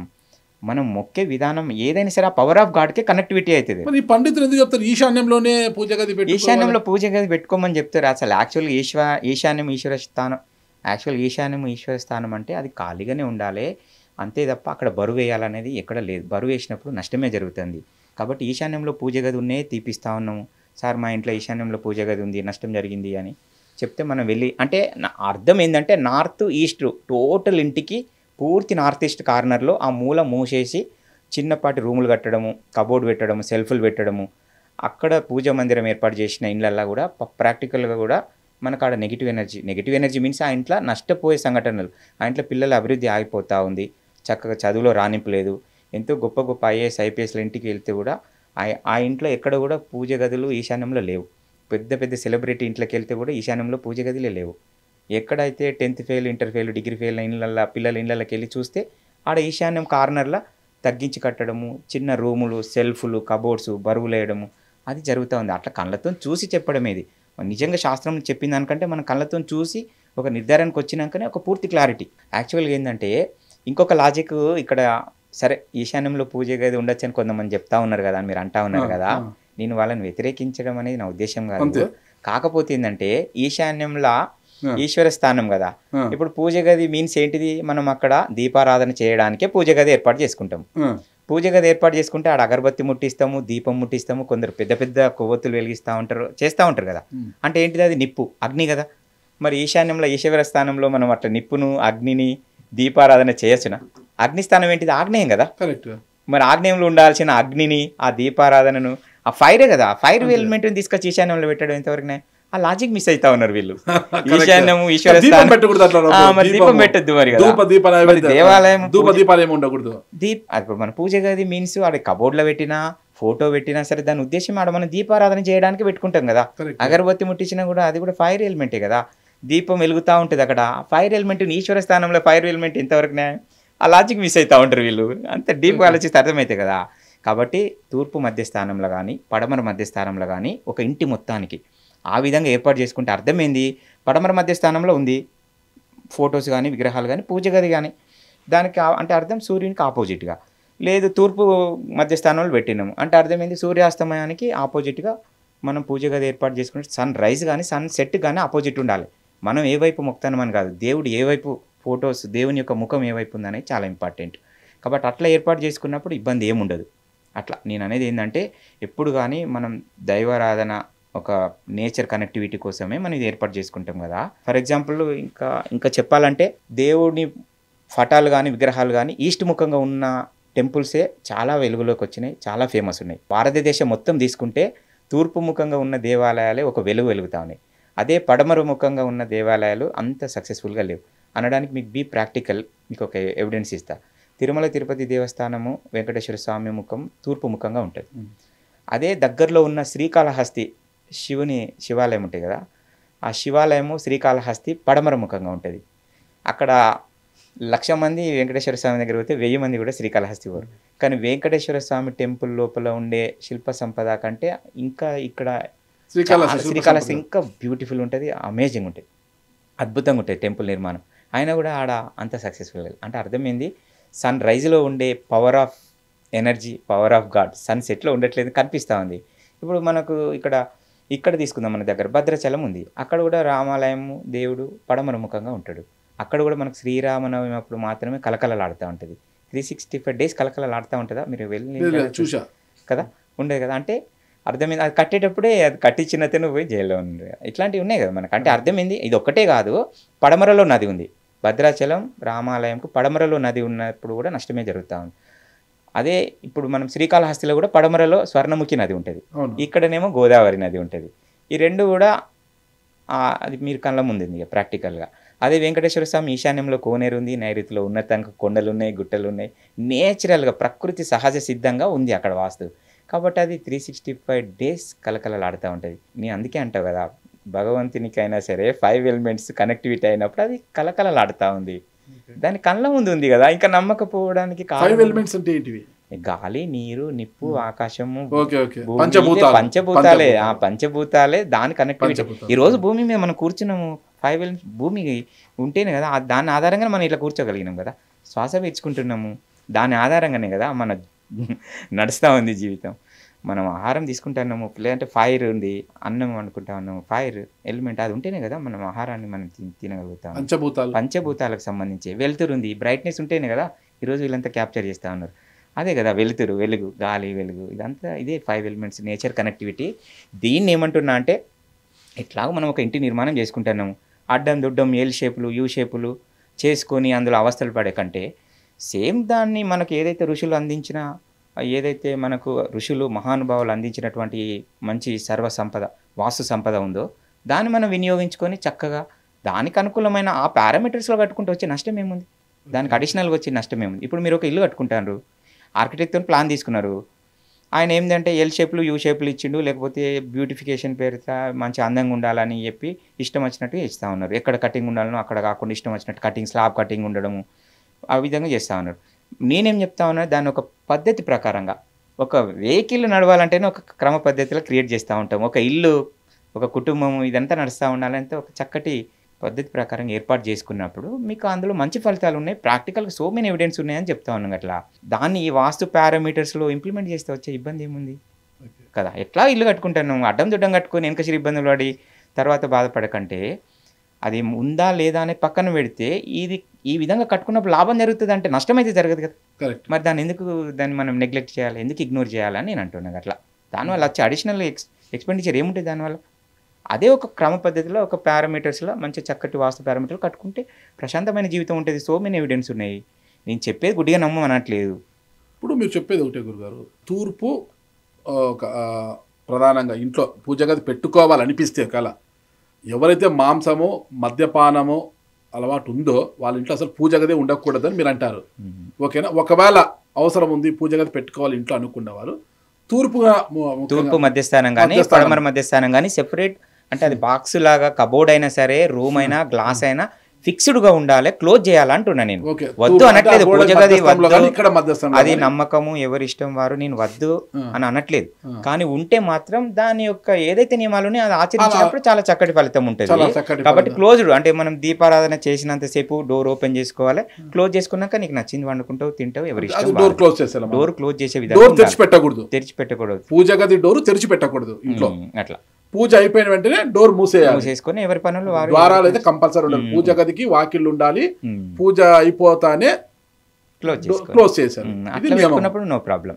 ఓకే, ఇది పూజ గది కంపల్సరీ. అట్లే మనం ఈశాన్యంలో పూజ గది ఎంత ప్రమాదమో మీకు తెలుసా అని కూడా నేను ఒక వీడియో చేసిన. సో మెనీ ఎవిడెన్స్ ఉన్నాయి, ప్రాక్టికల్ ప్రూఫ్స్ ఏమేమి ఉన్నాయి, ఎక్కడ ఏం జరిగింది, ఎవరింట్లో నష్టం జరిగిందని దాని మీద పెద్ద మనం ఇన్ఫర్మేషన్ గ్యాదర్ చేసినాము. దాని మీద పెద్ద కాంట్రవర్సీ. ఎంతోమంది ఈశాన్యంలో వెనకటి నుంచి ఈశాన్యం ఈశ్వర స్థానం పూజ గది ఉండాలంటే ఇలా మీరు కొత్తగా ఈశాన్యంలో పూజ గది ఈశాన్యంలో ఉండొద్దు అని అంటా ఉన్నారు అని అంటే, పూర్తి తూర్పు గోడ ఉత్తరం గోడకు ఆనించి కబోర్డు కానీ చిన్నగా రూమ్ కానీ ఆడ బరువు కానీ పెట్టిన ఇంట్లో వాస్తవంగా ప్రాక్టికల్గా నష్టపోయిన ఫలితాలు మన కళ్ళ ముందు కనిపించినాయి. కొన్ని వందల ఎవిడెన్స్ ఉన్నాయి మన దగ్గర. మనకు సొంత ప్రయోగం, సొంత టాపిక్, సొంత ఆలోచన చెప్పాల్సిన అవసరం ఏముంది? మన కళ్ళ ముందు మన దృష్టికి వచ్చినాయి, సొసైటీకి అవేర్నెస్ ఇద్దాం, అట్లా పెట్టుకుంటే నష్టం జరుగుతుంది, వాళ్ళని కాపాడే ప్రయత్నంలో చెప్పినాం అంతే తప్ప ఇందులో సొంత ప్రయోగం ఏం లేదు, దీనిలో సొంత ప్రయోజనం కూడా ఏం లేదు. అయితే యాక్చువల్గా ఏంటంటే లేదు జాగలేదు మేము ఈశాన్యం దిక్కే పెట్టుకుంటాం అన్నప్పుడు కనీసం ఆ కార్నర్ వదిలేసి 2 ఫీట్లు 3 ఫీట్లు వదిలేసి కొంచెం పక్కకు పెట్టుకున్నా కూడా నో ప్రాబ్లం, ఇబ్బంది లేదు. పూర్తి కార్నర్లో ఉండొద్దు అని నేను చెప్తాను. పూర్తి నార్త్ ఈస్ట్ ఇప్పుడు అక్కడ ఉంది 2 ఫీట్లు 3 ఫీట్లు పక్కన పెట్టేయండి. అందరు ఏం చేస్తా ఉన్నారు, తూర్పు గోడకు పెట్టుకున్నప్పుడు తీసుకొచ్చి ఉత్తరం గోడకు కనెక్టివిటీ చేస్తూ ఉన్నారు. అది ఆ కబోర్డ్ కానీ సెల్ఫ్ కానీ ఈ ఉత్తరం గోడ తూర్పు గోడకు అది ఇట్లా ఫిక్స్ చేస్తూ ఉన్నారు. ఆ ఉత్తరం గోడ తూర్పు గోడకు ఆనించి పెట్టి అక్కడ ఏ విధంగా కూడా ఫోటోలు పెట్టడము, బరువులు ఏర్పాటు చేసుకోవడము, లేకపోతే దీపారాధన చేయొద్దు అని చెప్తా ఉన్నాను. కొంచెం మాకు చాలా పెద్ద ప్లేస్ లేదు మేము ఈశాన్యంలో పెట్టుకుంటామంటే కూడా ఆ ఉన్నంతలో మెరుగైంది ఏంటంటే పూర్తి మూలలు కాకుండా కొంచెం ప్లేస్ వదిలేసి పెట్టుకోమని చెప్తా ఉన్నా. అట్లా అంతే తప్ప దానివల్ల అక్కడ పెట్టినప్పుడు సో మెనీ ప్రాక్టికల్ ప్రూఫ్స్ ఉన్నాయి, ఎవిడెన్స్ ఉన్నాయి. తీసేపించినాక కూడా మా ఇంట్లో ఫలితం బాగుంది, మెరుగైన రిజల్ట్ ఉంది అని చాలామంది ఫీడ్బ్యాక్స్ కూడా ఉన్నాయి మన దగ్గర. అట్లా అంతే ఈజీగా నేను గుడ్డిగా ఎలాంటి ఆధారం లేకుండా నా దగ్గర ఎవిడెన్స్ లేకుండా సొసైటీకి నా యొక్క సొంత ఛానల్ అంతా చెప్పగలుగుతాం అట్లా సార్. ఇంకొక డౌట్ గురుగారు, ఇప్పుడు జనాభా పెరిగిపోతుంది, స్థలం దొరకడమే కష్టం అయిపోతుంది. ఇప్పుడు అపార్ట్మెంట్ కల్చర్ వచ్చేసింది అక్కడ చూడు, లేదా ఇల్లు స్థలం కూడా చాలా ఇంపార్టెంట్ టాపిక్, చాలా మంది దీని మీద అడుగుతా ఉన్నారు. ఇంకో కొంత స్థలం బాగున్నా డూప్లెక్స్ హౌస్లు కట్టుకుంటారు, డూప్లెక్స్ 3ప్లెక్స్ కట్టుకుంటారు. కట్టినప్పుడు అపార్ట్మెంట్ కల్చర్ వచ్చినప్పుడు లిఫ్ట్ ఉండాలి, డూప్లెక్స్ 3ప్లెక్స్ ఇవి అనుకున్నప్పుడు లిఫ్ట్ కావాలి మనకు. ఈ లిఫ్ట్ అనేది పర్ఫెక్ట్గా ఎక్కడ లిఫ్ట్ ఉంటే, మెట్లు లిఫ్ట్ పక్క పక్కనే ఉండొచ్చా, మెట్లు ఒక చోట లిఫ్ట్ ఒక చోట పెడతారా, అంటే మెట్లు లిఫ్ట్ ఎక్కడ ఉండాలి అంటే ఉత్తర ఈశాన్యంలోనా అంటే దక్షిణ ఆగ్నేయమా, ఇది ఏదో అంటుంటారు కదా, ఎక్కడ పెట్టాలి లిఫ్ట్? ఇది పెద్ద ఇబ్బందికరం అయిపోయింది చాలా మందికి. లిఫ్ట్ అక్కడ పెట్టారు కాబట్టి మీరు ఇలా అయిపోతున్నారు, లిఫ్ట్ ఇక్కడ ఉంది కాబట్టి ఇలా అయిపోతున్నారు అని చెప్తున్నాడు. అసలు కొత్తగా అపార్ట్మెంట్ కల్చర్లో కావచ్చు డూప్లెక్స్ 3ప్లెక్స్లో నిర్మించుకుంటే లిఫ్ట్ ఎక్కడ పెట్టుకోలేదు. కొంతమంది డూప్లెక్స్ ఇంట్లో మధ్యలో లిఫ్ట్ పెట్టేస్తున్నారు, ఇంట్లోనే ఒకటి హైడ్రాలిక్ లిఫ్ట్ అనేది పెట్టుకున్నారు. ఈ లిఫ్ట్ కల్చర్ గురించి చెప్పండి ఒకసారి. యాక్చువల్గా ఏంటంటే ఎప్పుడైతే ఈ వాస్తుశాస్త్రం మనం ఇందాక చెప్పుకున్న టాపిక్ రిలేటెడ్ వాస్తుశాస్త్రంలో ఏదైతే చాలామంది ఇప్పుడు మీరు ఒక్కొక్క రకంగా వాస్తు చెప్తా ఉంటారంటారు కదా, చాలామంది ఏంటంటే అప్పుడు రాసిన గురువులు మహానుభావులు యోగులు రాసిన పురాతన వాస్తుశాస్త్రం ఉంది కదా, అవి కాస్త సంస్కృతం నుంచి తెలుగుకు తర్జుమా చేసినాము, ఇంగ్లీష్లో ట్రాన్స్లేట్ అయిపోయినాయి, అవన్నీ ముందు పెట్టుకొని చదివి దాని గురించి చెప్తా ఉంటారు. వాళ్ళు ఎంతసేపు వాళ్ళు చెప్పేది ఏంటి అంటే శాస్త్రంలో లేదు, శాస్త్రంలో ఇది ఉంది, శాస్త్రంలో ఇది లేదు, శాస్త్ర ప్రకారంగానే అంటారు. శాస్త్రంలో ఈశాన్యంలో పూజ గదే శాస్త్ర ప్రస్తావన ఈశాన్యంలో పెట్టుకోవచ్చు అని ఉందని వాళ్ళు చెప్తారు. ఉంటే నష్టం జరుగుతుంది, అది పూర్తి కారణాలు ఉన్నప్పుడు నష్టం జరుగుతుందని మనం ప్రాక్టికల్గా అంటే ఆధునిక వాస్తుశాస్త్ర పండితులు చెప్తా ఉన్నారు. ఇక్కడ సేమ్ ఇప్పుడు ఏదైతే నేను చెప్తా ఉన్నా కదా, అప్పటికిప్పటి కాలమాన పరిస్థితులు మారినాయి, అప్పటి చతుశాల భవంతులు లేవు, అప్పటికిప్పటి కాలమాన పరిస్థితులు వేరు, అప్పుడున్న కన్స్ట్రక్షన్ కానీ అప్పుడున్న చతుశాల త్రిశాల భవంతులు లేవు, ఇరుకు స్థలాలు అయిపోయినాయి. కాబట్టి దాన్ని మనం అప్డేట్ అవుతా ఉన్నామని మనం ఇందాక అనుకున్నాం కదా. సేమ్ ఇది లిఫ్ట్ అనేది వీళ్ళు ఏమన్నా అంటే అంటే శాస్త్రంలో లేదు అంటారు. లిఫ్ట్ అనేది ఈ పురాతన వాస్తుశాస్త్రంలో ఆయాది వాస్తులో లిఫ్ట్ అనేది ఉందా, పదం ఉందా? అప్పుడు ఆ గురువులు మహానుభావులు ఉన్నప్పుడు లిఫ్ట్ ఉందా? లేదు. ఇంకో విషయం ఏంది, సెప్టిక్ ట్యాంక్ కూడా లేదు ఆ రోజులలో. సెప్టిక్ ట్యాంక్ వ్యవస్థ కూడా లేదు కదా. శాస్త్రం కనిపెట్టబడ్డప్పుడు అది లేదు కదా. సెప్టిక్ ట్యాంక్ వ్యవస్థ లేదు, లిఫ్ట్ లేదు, ఇంకా సో మెనీ. ఇప్పుడు మనం ఏంటంటే G+1 2 3 4 5 ఈ apartment culture, high rise building, ఈ కల్చర్ ఉందా? లేదు కదా. ఇప్పుడున్న కాలమాన పరిస్థితికి అప్పటిది ఇప్పుడుకి ప్రాక్టికల్గా ఏది ఎక్కడ పెట్టుకున్నప్పుడు దాని ఇంపాక్ట్ నష్టం జరుగుతుంది, లాభం జరుగుతుందని దాని మీద కూడా 2-3 సంవత్సరాలు దాని మీద ఫోకస్ చేసి, లిఫ్ట్ కల్చర్ వచ్చిన తర్వాత కూడా లిఫ్ట్ వల్ల నష్టం జరగట్లేదు. అది ఉండే స్థానం రాంగ్ ప్లేస్లో ఉంటే నష్టం జరుగుతుంది. ఎందుకు అంటే ఆ లిఫ్ట్ కోసం 4.5 ఫీట్ల గుంత తీస్తారు కదా కింద, ఆ మిషనరీ కోసం. ఆ గుంత ఎక్కడ పడితే అక్కడ తీయడం వల్ల నష్టం జరుగుతుంది. అంటే పూర్తి ఆగ్నేయ మూలలో గుంత తీయడము, లేదా పూర్తి వాయువ్యంలో తీయడము, కొందరైతే నైరుతిలో గొయ్యి తీసి దాని మీద లిఫ్ట్ ఏర్పాటు చేయడం, ఈశాన్యంలో పెట్టడము. ఈ విధంగా గొయ్యిలు కార్నర్లల్లా తీసినప్పుడు ఆ ఇంట్లో మనకు నష్టం జరుగుతూ ఉంది. అది అపార్ట్మెంట్ అయినా, హైరైజ్ అయినా, డూప్లెక్స్ అయినా, ట్రిప్లెక్స్ అయినా. కాబట్టి మనం పూర్తి కార్నర్లలో గొయ్యి తోడదు, అది నష్టం జరుగుతుంది. కాబట్టి గొయ్యి లేకుండా హైడ్రాలిక్ లిఫ్ట్ అనుకోండి, మీకు నచ్చిన కాడ పెట్టుకోవచ్చు, ఇబ్బంది లేదు. అట్లా అని నచ్చిన కాడ అంటే పూర్తి ఈశాన్య కార్నరు, పూర్తి నైరుతి కార్నర్లో కూడా అది లాభం జరగట్లేదు. ఆ పూర్తి నైరుతి సౌత్ వెస్ట్ కార్నరు, పూర్తి నార్త్ ఈస్ట్ కార్నర్, ఆ 2 ప్లేస్లు వదిలేసి హైడ్రాలిక్ లిఫ్ట్ను మీ ఇష్టం ఉన్న ప్లేస్లో ఇంటి లోపల ఎక్కడైనా పెట్టుకోవచ్చు. ఆ 2 చోట్ల వదిలేయాలి. లేదు మనం మెకానికల్ లిఫ్ట్ పెట్టుకుంటాం అనుకున్నప్పుడు మాత్రం కొన్ని పారామీటర్స్కి అనుకూలంగా అది తూర్పు మధ్యస్థానం నుంచి ఆగ్నేయ భాగంకు, ఉత్తర మధ్యస్థానం నుంచి మనం పడమర గోడ వరకు, అంటే ఉత్తర మధ్యస్థానం నుంచి ఉత్తర వాయువ్యం ఆ వైపు ఏర్పాటు చేసుకున్నప్పుడు దానివల్ల ఇబ్బందులు ఏం జరగట్లేదు. ప్రాక్టికల్గా వీటి మీద ఫోకస్ చేసినాం, చాలా రోజులు ఫోకస్ చేసి ఆ ఇంట్లో మనం విజిట్కి వెళ్ళినప్పుడు ఇల్లంతా బాగానే ఉంటుంది, లిఫ్ట్ కరెక్ట్ ప్లేస్లో లేక ఇంట్లో నష్టం జరుగుతుందని మన దృష్టికి వచ్చినప్పుడు అంతా బాగానే ఉంది. అంటే ఈ గొయ్యి రాంగ్ ప్లేస్లో ఉంది కాబట్టి వీళ్ళ ఇంట్లో నష్టం. అట్లా మనం పదే రిపీటెడ్గా సేమ్ గొయ్యి ఉండి సేమ్ ప్రాబ్లమ్ని వాళ్ళు ఫేస్ చేస్తూ ఉంటే అప్పుడు మనం దాని మీద దృష్టి పెట్టి ఓకే లిఫ్ట్ యొక్క గొయ్యి వల్ల ఇంట్లో నష్టం జరుగుతుంది అని మనం ప్రాక్టికల్గా కళ్ళతో చూసి ఒక నిర్ధారణకు వచ్చినాకనే దాని గురించి వివరణ ఇస్తూ ఉన్నాం తప్ప ఏ శాస్త్రంలో లేదు అది. తూర్పు ఈశాన్యంలో లిఫ్ట్ ఉంటే ఏంటి ప్రమాదం? తూర్పు ఈశాన్యంలో లిఫ్ట్ ఉంటే ఆ ఇంట్లో చెడ్డ పేరు ప్రతిష్టలు రావట్లేదు, మగవాళ్ళకి చెడ్డ పేరు వస్తుంది. తూర్పు ఈశాన్యంలో లిఫ్ట్ ఉన్న 100 ఇల్లు వెళ్ళి చూస్తే కూడా తూర్పు ఈశాన్యంలో లిఫ్ట్ ఏర్పాటు చేసిన ఆ ఏ ఇంట్లో అయితే వాళ్ళు ఉంటారో వాళ్ళ ఇంటికి మనం వెళ్ళి చూస్తే ఆ ఇంట్లో మగవాళ్ళు చేతులు కట్టుకొని ఉండే పరిస్థితి రోజుగా మారిపోతా, అంటే యాక్టివ్నెస్ తగ్గిపోతూ ఉంది, మానసికంగా శారీరకంగా కూడా స్ట్రెంత్లెస్ అవుతూ ఉన్నారు. ఇది మనం గమనించడం అనేది జరిగింది. కాబట్టి మగవాళ్ళు ఇంటి యజమాని స్ట్రాంగ్గా బ్రేవ్గా తల ఎత్తుకొని కాలర్ ఎగిరేసుకొని ధైర్యంగా ముందుకు వెళ్ళాలి నిత్య జీవితంలో సక్సెస్ఫుల్గా అంటే తూర్పు ఈశాన్యంలో ఎలాంటి బరువైన నిర్మాణము, లిఫ్టులు లేకపోతే తగ్గించి పెట్టుకోవడము, టాయిలెట్లు, సెప్టిక్ ట్యాంకులు అట్లాంటివన్నీ తూర్పు ఈశాన్యంలో ఏర్పాటు చేసుకొని ఇళ్ళల్లో మాత్రమే అట్లా వాళ్ళు సక్సెస్ఫుల్గా ఉన్నారు. ఉత్తర వాయువ్యంలో లిఫ్ట్ ఉండొచ్చా? ఉత్తర వాయువ్యంలో కూడా లిఫ్ట్ ఉండొచ్చు, కానీ ఆ గొయ్యి ఉండొద్దు అని అంటున్నాను నేను. అనేది గొయ్యి లేకుండా లిఫ్ట్ ఎట్లా? గొయ్యి లేకుండా అంటే ఏం చేయాలంటే మెకానికల్ లిఫ్ట్ అనుకోండి, 4-5 మెట్లకి లిఫ్ట్లో పోయేటట్టు మెట్లు పెట్టుకోవాలి ఆడ. ఓకే. లేదంటే మనకు మిడ్ ల్యాండింగ్ ఉంటుంది కదా, మిడ్ ల్యాండింగ్ నుంచి పెట్టుకుంటే ఆ మిడ్ ల్యాండింగ్ నుంచి కిందికి ఆ ప్లేస్లో మిషనరీ అది సెట్ అయిపోతుంది. ఓకే, అట్లా పెట్టుకోవాలి. అంటే ఒక హాఫ్ మెట్లు ఎక్కిన తర్వాత నుంచి లిఫ్ట్లో పోయేటివి కూడా ఈ మధ్యలో కనిపిస్తూ ఉన్నాయి కదా, అట్లా గొయ్యి అవసరం ఉండదు. లేదు భూమి మీదనే పెట్టుకుంటాం అన్నప్పుడు ఒక 4 మెట్లు పెట్టుకొని 4 మెట్లు ఎక్కి అందులో పోయేటట్టు పెట్టుకుంటే గొయ్యి అవసరం ఉండదు. గొయ్యి వల్ల నష్టం జరుగుతుంది. మళ్ళీ ఇంకొకటి మనం గమనించిన విషయం ఏంటంటే తూర్పు మధ్య స్థానంకు అంటే కరెక్ట్ సెంటర్ పాయింట్ కాదు నేను చెప్పేది, మళ్ళీ దాన్ని కూడా మళ్ళీ తూర్పు మధ్య స్థానంలో అంటే సెంటర్ లైన్ వదిలేసి, అది నార్త్ సెంటర్ లైన్ అయినా సరే ఈస్ట్ సెంటర్ లైన్ అయినా కరెక్ట్ సెంటర్ అంటే ఇంటికి సెంటర్ లైన్ వదిలేసి కొంచెం పక్కకు అంటే తూర్పు మధ్య స్థానంగానే భావిద్దాం దాన్ని. అక్కడ గొయ్యి ఉన్న ఇంట్లలో కూడా పెద్ద నష్టం ఏం జరగట్లేదు. గొయ్యి ఉండి లిఫ్ట్ ఉన్నా కూడా తూర్పు మధ్య స్థానంలో గొయ్యి లిఫ్ట్, ఉత్తర మధ్య స్థానంలో గొయ్యి ఉండి లిఫ్ట్ ఉన్న ఇంట్లో కూడా ఎలాంటి నెగిటివ్ ఫలితాలు కనిపించట్లేదు మన పరిశోధనలో. పక్కా లిఫ్ట్ ఎక్కడ పెడితే మంచిది అంటారు? తూర్పు మధ్య స్థానం లేదా ఉత్తర మధ్య స్థానం, గొయ్యితో కూడుకున్నది, గొయ్యితో కూడుకున్నది అందరికీ తెలిసి మధ్యస్థానం ఇక్కడ పెట్టుకోవాలి. తూర్పు మిడిల్, ఈస్ట్ మిడిల్ లో లిఫ్ట్, ఇక్కడ ఈశాన్య వైపు పోకోకుండా ఆగ్నేయానికి ఈశాన్యానికి మధ్యలో పెట్టుకోవాలి. ఆగ్నేయం వైపు కూడా పెట్టుకోవచ్చు, కానీ అక్కడ మళ్ళీ గొయ్యి లేకుండా ఏర్పాటు చేసుకొని మెట్లు వేసుకున్నప్పుడు అక్కడ పెట్టుకోవాలి. మధ్యస్థంలో అయితే గొయ్యి తీయచ్చా? గొయ్యి తీసుకున్నా నో ప్రాబ్లం, ఇబ్బంది ఏం జరగట్లేదు.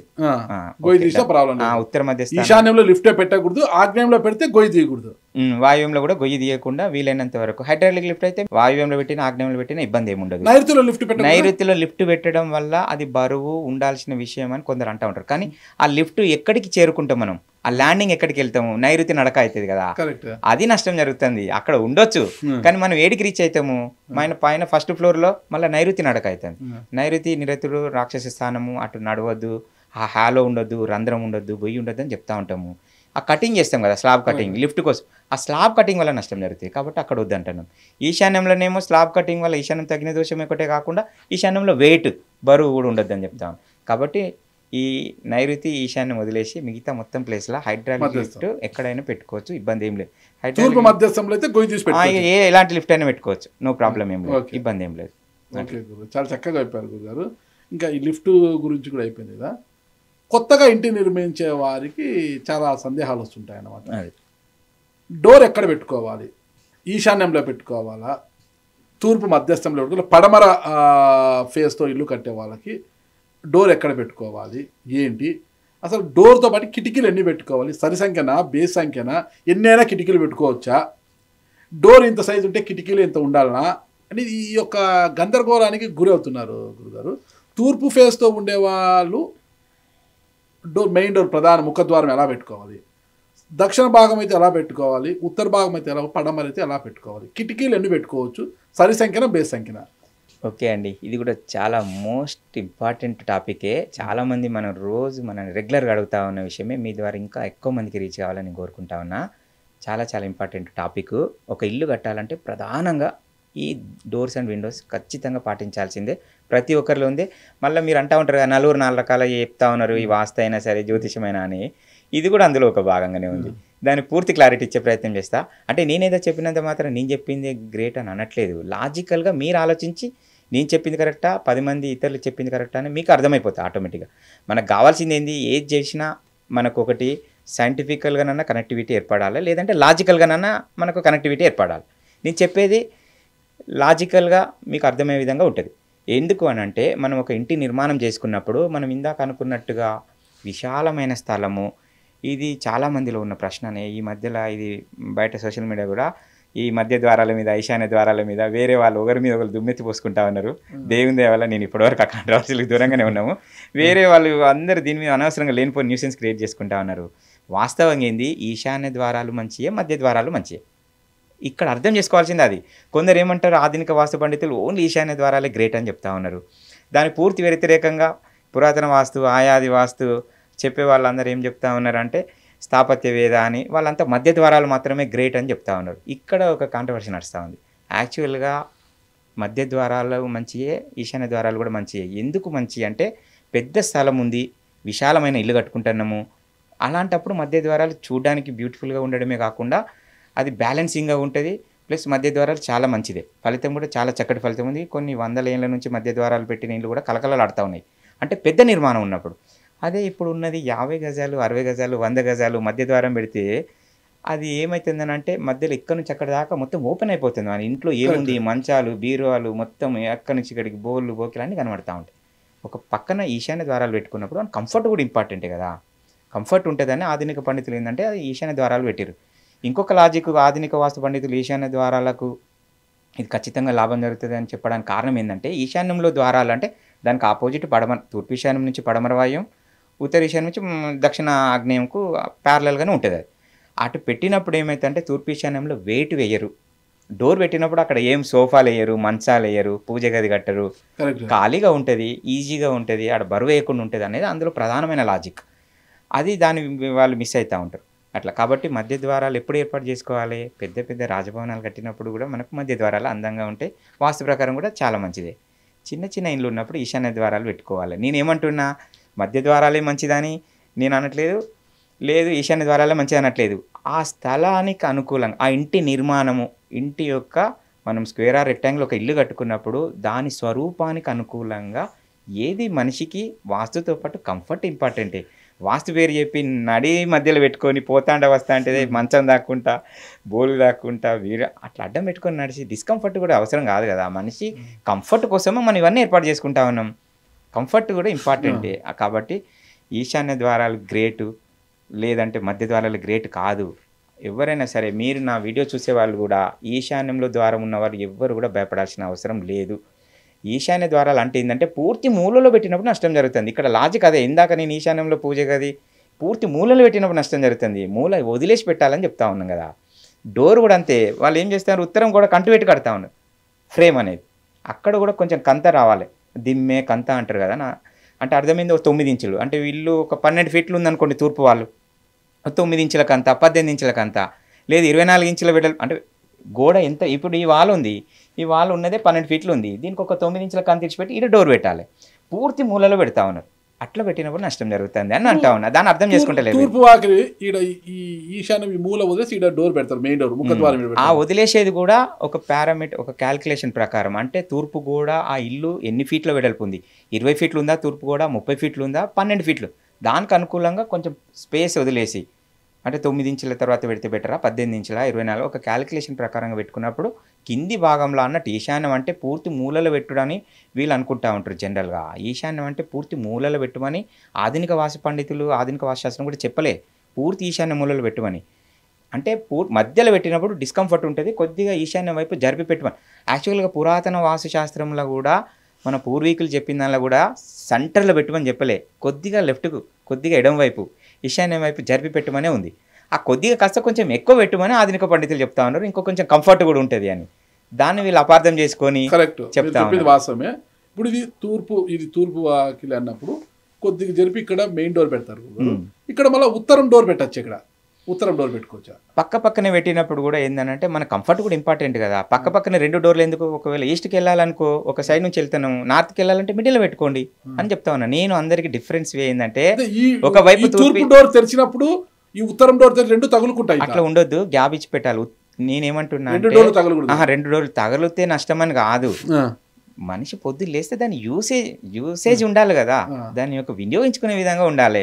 ఇప్పుడు మనం హాల్ ఉంది, సెంటర్ హాల్లోకి వెళ్ళి రావాలంటే, ఉత్తరం వైపు పోవాలంటే ఇట్లా తిరిగి ఉత్తర ఈశాన్యంలోకి వెళ్ళి ఆడదాకొచ్చి కాదు, ఈజీగా బయటికి ఉత్తర మధ్యస్థానం నుంచి కూడా వెళ్ళచ్చు. నేనేం చెప్తున్నా అంటే, ఒకవైపు తూర్పు ఈశాన్యం డోర్ పెడితే ఇంకోవైపు ఉత్తర ఈశాన్య డోర్, నేను చెప్పడం కాదు, కిటికీలు వస్తున్నాయి కదా. నేనేం చెప్తా అంటే డోర్ గురించి, మళ్ళీ కిటికీల టాపిక్ వెళ్దాం. డోర్ గురించి నేనేం చెప్తున్నా అంటే, ఇది శాస్త్రంలో ఆధునిక వాస్తు పండితులు ఏం చెప్పారు, పురాతన వాస్తు పండితులు ఏం చెప్పారు, అవన్నీ నిత్య జీవితంలో ప్రాక్టికల్గా ఏవి ఎక్కడ పెట్టినప్పుడు లాభం జరుగుతుందని దీని మీద కూడా కొన్ని ఏళ్ళకేళ్ళు ఫోకస్ చేయడం జరిగింది. కాబట్టి నా దృష్టికి వచ్చినాయి, నేను ఇంప్లిమెంట్ చేస్తా ఉన్న, రిజల్ట్ కూడా అనుకూలంగా ఉంది. నేనేమంటున్నా అంటే, ఒక ఇంటికి ఒకవైపు అది తూర్పు వైపు కానీ ఏ వైపు అయినా సరే మధ్యస్థానంలో ద్వారం పెట్టినప్పుడు, ఇంకొక వైపు ఈశాన్య వైపు, ఇవి ఒక ఇంటికి తూర్పు ఈశాన్యంలో ద్వారం పెట్టినప్పుడు ఇంకోవైపు ఉత్తర మధ్యస్థానంలో ద్వారం పెట్టుకున్నప్పుడు రిజల్ట్ చాలా అనుకూలంగా ఉంది. లేదు ఒక ఇంటికి ఉత్తరం రోడ్ ఉంది, ఉత్తర ఈశాన్యంలో పెట్టుకుంటాము లేదు అన్నప్పుడు తూర్పు మధ్యస్థానంలో పెట్టుకున్నప్పుడు అనుకూల ఫలితాలు కనిపిస్తూ ఉన్నాయి ప్రాక్టికల్గా. అంటే కంపల్సరీ 2 నార్త్ ఈస్ట్లో పెట్టుమని నేను అనట్లేదు. గురుగారు మీరు చెప్పేది అర్థం అవుతుంది, నేను చెప్పేది మీరు అర్థం చేసుకోండి. ఇది తూర్పు వాకిలి, ఈశాన్యం కొద్దిగా వదిలేసి వాకిలి పెట్టుకుంటాం. ఓకే, ఈ ఉత్తరంలో డోర్ పెట్టి ఈ ఉత్తర మధ్యస్థంలో 2 కిటికీలు కూడా పెట్టుకుంటారు. ఇక్కడ ఒక డోర్ పెట్టారు, ఇక్కడ కిటికీలు పెట్టుకున్నారు, అప్పుడు పెట్టుకోవచ్చా? పెట్టుకోవచ్చు, నో ప్రాబ్లం, అది ఇబ్బంది అని ఏం లేదు. నేను చెప్పేది కంఫర్ట్ వాస్తు విరుద్ధం, మీరు అడిగింది వాస్తు విరుద్ధం కాదు, కంఫర్ట్ ప్లస్ మనం ఎంతో మంది మీద ఇంప్లిమెంట్ చేసినాం, అనుకూలమైన ఫలితం కూడా ఉంది. సింపుల్ సార్, ఒక డోర్ ఉంటే డోర్కి ఆపోజిట్ విండో పెట్టాలి. అర్థం ఏంది, క్రాస్ వెంటిలేషన్తో పాటు ఎయిర్ ఫ్లో అనేది ఇన్ అవుట్ ప్యారలల్గా ఉన్నప్పుడు ఆ ఇంట్లో కార్బన్ డైఆక్సైడ్ ఫామ్ కాకుండా ఉంటుంది. ఇట్స్ ఏ సైన్స్, అంతే సింపుల్. ఎక్కడైనా సరే విధి లేదు అన్నప్పుడు కనీసం ఒక వెంటిలేటర్ అన్న పెట్టుకోవాలి. ఎక్కడైనా అది మెయిన్ డోర్కి ఎదురుగా విండో ఉన్నప్పుడు, డోర్కి ఎదురుగా డోరు, ఆ డోర్కి ఎదురుగా విండో ఉన్నప్పుడు మనకు చాలా చక్కటి, ఆ ఇంట్లో పోగానే ఏదో క్లమ్జీ కాకుండా కంఫర్ట్ ఫీల్ అనేది ఆటోమేటిక్గా ఏర్పడుతూ ఉంటుంది మనకు, ఆ గాలి మనం ఆ ఇంట్లోకి వెళ్ళగానే. అంతే. కొత్త ఇంటిలో ముఖద్వారముతో పాటు కిటికీలు ఇవన్నీ సరి బేసి ఏమైనా లెక్కించి పెట్టాలా, ఎట్లా? ఇంకా ఇది ఒక విధంగా చెప్పాలంటే సింపుల్గా వాస్తులో ప్రైమరీ నాలెడ్జ్ ఉన్న వాళ్ళు చెప్పే ముచ్చట సరి సంఖ్య బేసి సంఖ్య. సెకండరీ నాలెడ్జ్కి వెళితే అసలు సరి సంఖ్య బేసి సంఖ్య అనేది ఇంపార్టెంట్ కాదు, అది ఉండే స్థానంలో ఉందా లేదా అనేదే ఇంపార్టెంట్. ఇప్పుడు మనము తూర్పు మధ్య స్థానంలోనో తూర్పు ఈశాన్యంలోనో పెట్టాల్సిన డోర్ను తీసుకుపోయి తూర్పు ఆగ్నేయం కిచెన్లోకి వెళ్ళి బయటకు పెట్టినాం అనుకో, ఆ ఇంట్లో 365 days స్త్రీలు అనారోగ్య సమస్యలు, పీసీఓడి ప్రాబ్లం ఫేస్ చేయడం అనేది కొన్ని వందల ఇండ్లు మనం చూడడం జరిగింది. నష్టం జరుగుతుంది, అంటే ఉండే స్థానంలో లేకపోతే నష్టం జరుగుతుంది తప్ప సంఖ్య కోసం తీసుకుపోయి ఒక వాయువ్యంలో, ఉత్తర వాయువ్యంలోనో నైరుతిలోనో డోర్ పెట్టి అట్లా కూడా ఇబ్బంది పడతా ఉన్నారు, ఇబ్బంది చేస్తూ ఉన్నారు. అది ఉండే స్థానం ఉందా లేదా అనేది ఇంపార్టెంట్ తప్ప స్థాన బలమే తప్ప సంఖ్య, సరి సంఖ్య, బేసి సంఖ్య వల్ల ఎక్కడ లాభం కానీ నష్టం కానీ జరగట్లేదు.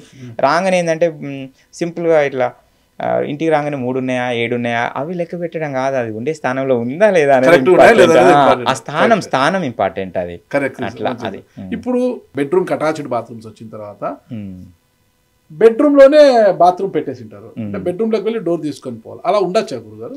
ఎన్ని రకాల శాస్త్రాలు చదివినాం మనం. అంటే పురాతన శాస్త్రం నుంచి మొదలు పెడితే ఆధునిక వాస్తు పండితులు రాసినవి కూడా అన్నీ చదివినాం. కొన్ని వందల గ్రంథాలు చదివినాం. అన్ని వేరే భాషలో ఉన్నాయి కూడా చదివినాము. కానీ ఏ శాస్త్రంలో కూడా టాయిలెట్ను ఇంట్లో పెట్టుకోవాలి, వాష్రూమ్ ఇంట్లో ఉండాలని లేదు. కానీ తప్పదు ఇప్పుడున్న కాలమాన పరిస్థితులకు కాబట్టి ఉన్నంతలో గుడ్డిలో మెల్లలాగా అది ఉన్నంతలో నష్టపోకుండా, నష్టం జరగకుండా ఎక్కడ ఉండాలనేది ఈ ఆధునిక వాస్తు పండితులు క్రియేట్ చేసింది. ఇప్పుడు పురాతన వాస్తు, ఆయాది వాస్తు, స్థాపత్య వేద అంటారు కదా, వాళ్ళని అడగండి. అసలు లేనే లేదు టాయిలెట్ వ్యవస్థ. మేము మాత్రం శాస్త్రంలో ఉన్నదే చెప్తా అంటారు. మరి ఇది శాస్త్రంలో లేదు అయినా వాళ్ళు చెప్తారు కదా, చెప్పదు కదా. టాయిలెట్ సపరేట్ గడప పెట్టుకొని సపరేట్ ఆర్చ్ పెట్టుకొని మళ్ళీ బెడ్రూమ్లో బాత్రూమ్ పెట్టుకోవచ్చు అంటారు కదా.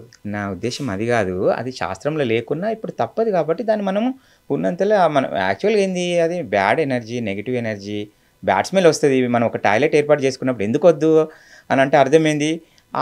మనం ఏదైతే కమోడ్ కనెక్టివిటీ ఉంటుందో అండర్ గ్రౌండ్ డ్రైనేజ్ దాకా పైప్ లైన్ ఉంటుంది కదా, ఆ డోర్ తీయగానే ఆ స్మెల్ రిఫ్లెక్ట్ అవుతుంది, లోపలికి వచ్చేస్తుంది ఆటోమేటిక్గా. దానివల్ల అది మనకు అనారోగ్యమే కదా. ఆ ఉద్దేశంతో ఇంటి లోపల నిర్మాణం, ఇంటి లోపల టాయిలెట్లు పెట్టుకోదనడానికి ప్రధానంగా ఇంటి లోపల టాయిలెట్ పెట్టుకోదనడానికి కారణం ఏంటంటే ఇంటి లోపల అది ఎంత నీట్గా ఉంచుకున్నా ఎంతో కొంత ఆ నెగిటివ్, ఆ స్మెల్, బ్యాడ్ స్మెల్ వస్తూ ఉంటుంది. అదేం చేస్తూ ఉంటారు, ఇంకా బెడ్ ఇట్లా బెడ్ పొజిషన్ ఇక్కడ ఉంటే ఈ డోర్ కూడా దీనికి ఆపోజిటే పెడతారు. డోర్ తీయంగానే ముఖం మీదకి ఆ స్మెల్, లేదంటే లేవంగానే బెడ్రూమ్లో మనం పడుకున్న వ్యక్తి లేవంగానే టాయిలెట్ కమోడ్ చూసే విధంగా డోర్ పెడతా ఉన్నారు. కనీసం ఉన్నంతలో దాన్ని ఆపోజిట్ పెట్టండి, ఒక పక్కన పెట్టండి అని మనం చెప్తాం. సరే, మీ డౌట్ ఏంటి అంటే ఇంటి లోపల ఇప్పుడు మనం వద్దు అంటే నడవది టాయిలెట్. ఇప్పుడున్న కాలమాన పరిస్థితులు మనం కూడా ఏం చెప్తాం, సీనియర్ సిటిజన్స్ ఉన్నారు, సేఫ్టీ అండ్ సెక్యూరిటీ ఇంపార్టెంటే, చేతగాని వాళ్ళు ఉంటారు, ఇంట్లో అవసరమే. అందులో ఇప్పుడు బయటకు పోయే పరిస్థితి లేదు, ఓపెన్ ప్లేస్లు కూడా ఎక్కువ లేవు. బయట కాంపౌండ్ వాళ్ళకును ఇంటికి మధ్యలో బయట టాయిలెట్ ఏర్పాటు చేసుకోవడానికి ఫస్ట్ ప్రియారిటీ ఏమని చెప్తున్నాం. ఏమాత్రం అవకాశం ఉన్నా కూడా, అంటే కాంపౌండ్ వాళ్ళకు ఇంటికి మధ్యలో ఎక్కడ ఏమాత్రం అవకాశం ఉన్నా ఏ తూర్పు ఆగ్నేయంలోనూ ఉత్తర వాయువులోనూ అది ఉండే స్థానంలో ఏర్పాటు చేసుకోండి. నెగిటివ్ ఎనర్జీని మన ఇంట్లోకి రాకుండా ఉంటుందని చెప్తాను. కానీ ఇప్పుడున్న కాలమాన పరిస్థితులకు అనుకూలంగా సీనియర్ సిటిజన్స్ ఉన్నారు, ఇబ్బంది పడుతూ ఉంటారు కాబట్టి బయటికి వెళ్ళడానికి, లేదంటే సేఫ్టీ సెక్యూరిటీ పర్పస్లు అది దక్షిణ మధ్యస్థానము లేదా పడమర మధ్యస్థానంలో టాయిలెట్ ఉన్నప్పుడు కూడా మనం అబ్జర్వేషన్ చేయడం జరిగింది. ఆడ టాయిలెట్ అటాచ్ ఇచ్చినాక కూడా ఆ ఇంట్లో ఏమైనా అనారోగ్య సమస్యలు వస్తున్నాయా, ఈ ఇంట్లోకి వచ్చినాక వాళ్ళు ఏమైనా ఇబ్బందులు ఎదుర్కొన్నారా అనేది కూడా కొద్ది సంవత్సరాలు మనం దాని మీద కూడా ఫోకస్ చేయడం జరిగింది. అంటే సెంటర్ అంటే కరెక్ట్ సెంటర్ పాయింట్ కాదు, మళ్ళీ అందరు మళ్ళీ ఇది దీని మీద కూడా మళ్ళీ కోడిగుడ్డు మీద ఈకలు ఇస్తారంటారు కదా, సెంటర్ లైన్ అనిగా సెంటర్ లైన్ వదిలేసి పెట్టాలి. అది సౌత్ అయినా, ఈస్ట్ అయినా, నార్త్ అయినా, వెస్ట్ అయినా, నేను అనే సెంటర్ అనేది పూర్తి సెంటర్ లైన్లో కాదు దాని ఉద్దేశం. ఆ సెంటర్ లైన్ వదిలేసి ఒక పక్కన ఆ విధంగా మనం పడమర మధ్యస్థానం కానీ దక్షిణ మధ్యస్థానం పూర్తి సెంటర్ లైన్, అంటే టోటల్ ఇంటికి సెంటర్ లైన్ 4 గీతలు గీసినప్పుడు సెంటర్ లైన్లో రాకుండా ఒక పక్కన పడమర మధ్యస్థానం కానీ దక్షిణ మధ్యస్థానం కానీ టాయిలెట్ అటాచ్ టాయిలెట్ ఉన్నప్పుడు ఏ విధమైన ఇబ్బందులు అయితే మనకు కనిపించట్లేదు. దానివల్ల ఎలాంటి ఇబ్బంది ఉండదు, తప్పదు అనుకున్నప్పుడు. మళ్ళీ ఇంకో విషయం ఏంటంటే ఎట్టి పరిస్థితుల అది ఈశాన్యంలో నైరుతిలో మాత్రం టాయిలెట్ జోలికే పోవద్దు. లేదు ఇప్పుడు మనం అంటే నేను చెప్పేది ఓవరాల్గా దక్షిణ మధ్యస్థానం పడమర మధ్యస్థానం అన్నాం. ఇండివిజువల్గా మాస్టర్ బెడ్రూమ్కి వచ్చేసరికి ఏమవుతుంది, ఆ టోటల్ ఓవరాల్ దక్షిణ మధ్యస్థానం అనేది మాస్టర్ బెడ్రూమ్కి ఆగ్నేయం అవుతుంది. అట్లా పెట్టుకోవచ్చు. మళ్ళీ సార్ దక్షిణ మధ్యస్థానం అన్నాడు, మరి మా బెడ్రూమ్కి ఆగ్నేయం అవుతుంది కదా, నో ప్రాబ్లం. ఆ ఆగ్నేయం అయినా సరే టోటల్ ఓవరాల్ ఇంటికి దక్షిణ మధ్యస్థానం. లేదు అదే మాస్టర్ బెడ్రూమ్కు ఉత్తర వాయువులు పెట్టినాం అనుకోండి, ఓవరాల్గా అది కాస్త పడమర మధ్యస్థానం అవుతుంది, అక్కడ కూడా పెట్టుకోవచ్చు. ఇంకో విషయం దీని గురించి చాలామంది మనం డౌట్స్ అడుగుతూ ఉంటారు. మాస్టర్ బెడ్రూమ్లో మీరు నైరుతులు వద్దన్నారు కదా సార్, మరి జూనియర్ బెడ్రూమ్లో కూడా నైరుతిలో పెట్టుకోవచ్చా, లేదంటే గెస్ట్ బెడ్రూమ్ ఆగ్నేయంలో ఉండే బెడ్రూమ్లో నైరుతిలో పెట్టుకోవచ్చా అని అడుగుతారు. పెట్టుకోవచ్చు. ఎందుకు పెట్టుకోవచ్చు అంటే ఓవరాల్గా అది దక్షిణ మధ్యస్థానమో పడమర మధ్యస్థానం అవుతుంది కదా, కాబట్టి ప్రతి రూమ్కు నైరుతి కాదు, ఓన్లీ మాస్టర్ బెడ్రూమ్లో మాత్రము నైరుతిలో ఏర్పాటు చేసుకోవద్దు. ఈశాన్యంలో అంటే వెనక నుంచి డోర్లు ఉన్నప్పుడు ఈశాన్యంలో కూడా ఏర్పాటు చేసుకోవద్దు. అదే జూనియర్ బెడ్రూమ్ గెస్ట్ బెడ్రూమ్ విషయానికి వచ్చేసరికి ఆ రూమ్కు నైరుతిలో టాయిలెట్ ఏర్పాటు చేసుకోవచ్చు, ఎలాంటి ఇబ్బంది ఉండదు. ఒక తూర్పు వాకిలి ఇంట్లోనే నైరుతిలో ఒక బెడ్రూము, వాయువ్యంలో ఒక బెడ్రూమ్ ఉంటుంది అనుకోండి. నైరుతిలో ఇక్కడ ఒక బెడ్రూమ్, ఇక్కడ ఒక బెడ్రూమ్ ఉంటుంది. కానీ వాయువ్యం బెడ్రూమ్లో కొత్త దంపతులు వాళ్ళు మొగలు పడుకోకూడదు. కొద్దిగా వయసు అయిన వాళ్ళైతే పడుకోవచ్చు వాయువ్యం బెడ్రూమ్లో. కొత్త దంపతులు ఇట్లా ఎవరైనా ఉంటే కన్నా వాళ్ళు నైరుతిలోనే పడుకోవాలి అంటారు. ఇది వాస్తవం? అస్సలు నైరుతిలో ఎవరు సీనియర్ సిటిజన్స్ పడుకోవాలి, ఇంటి యజమాని.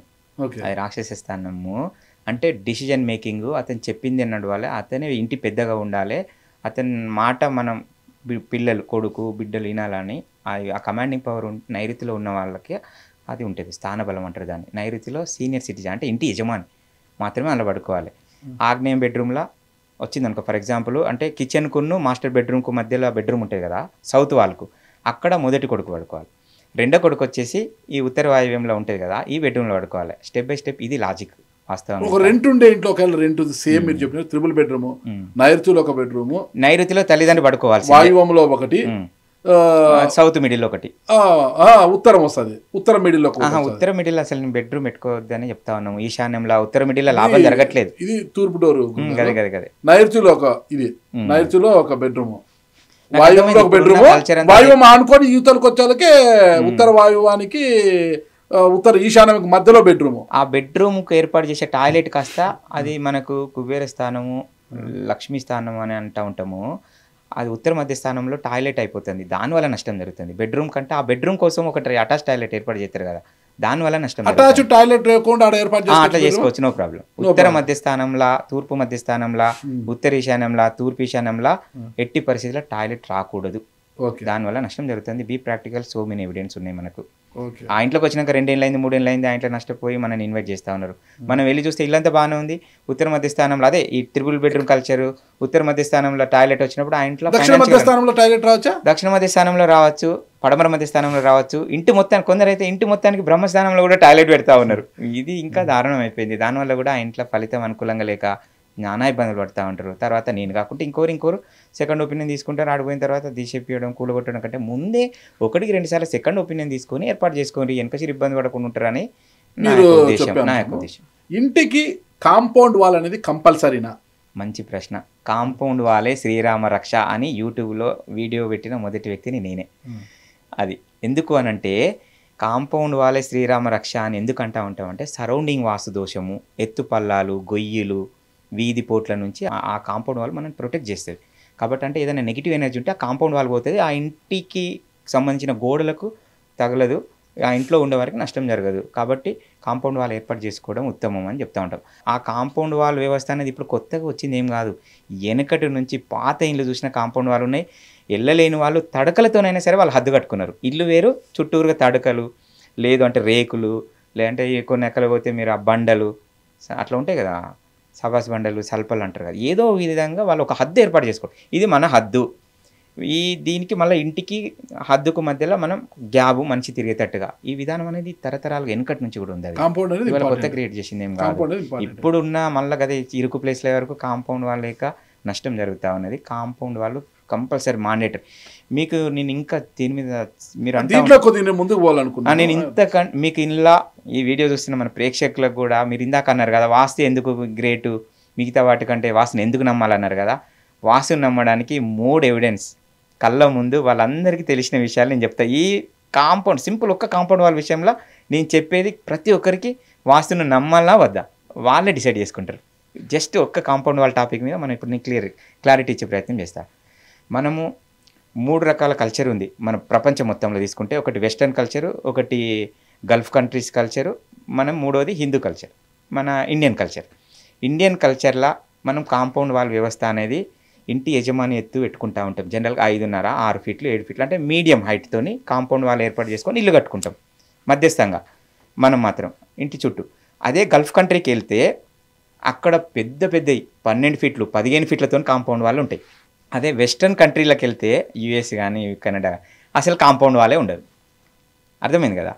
ఈ 3 రకాలు ఒక్క దగ్గర ఒక దేశంలో కాంపౌండ్ వాల్ అంటే మీరు వేరే ఇంకా ఇది ఇంకో దాని కూడా కనెక్ట్ అంటే మన దేశంలోనే వాస్తా ఇంకో దేశంలో ఉంటుంది అట్లా కూడా చాలామంది అడుగుతూ ఉంటారు కదా. వాస్తు ఏ దేశమైనా సరే భూమి మీద అవసరం అనడానికి ఈ పాయింట్ మీకు లాజికల్గా కూడా కనెక్ట్ అవుతాయి.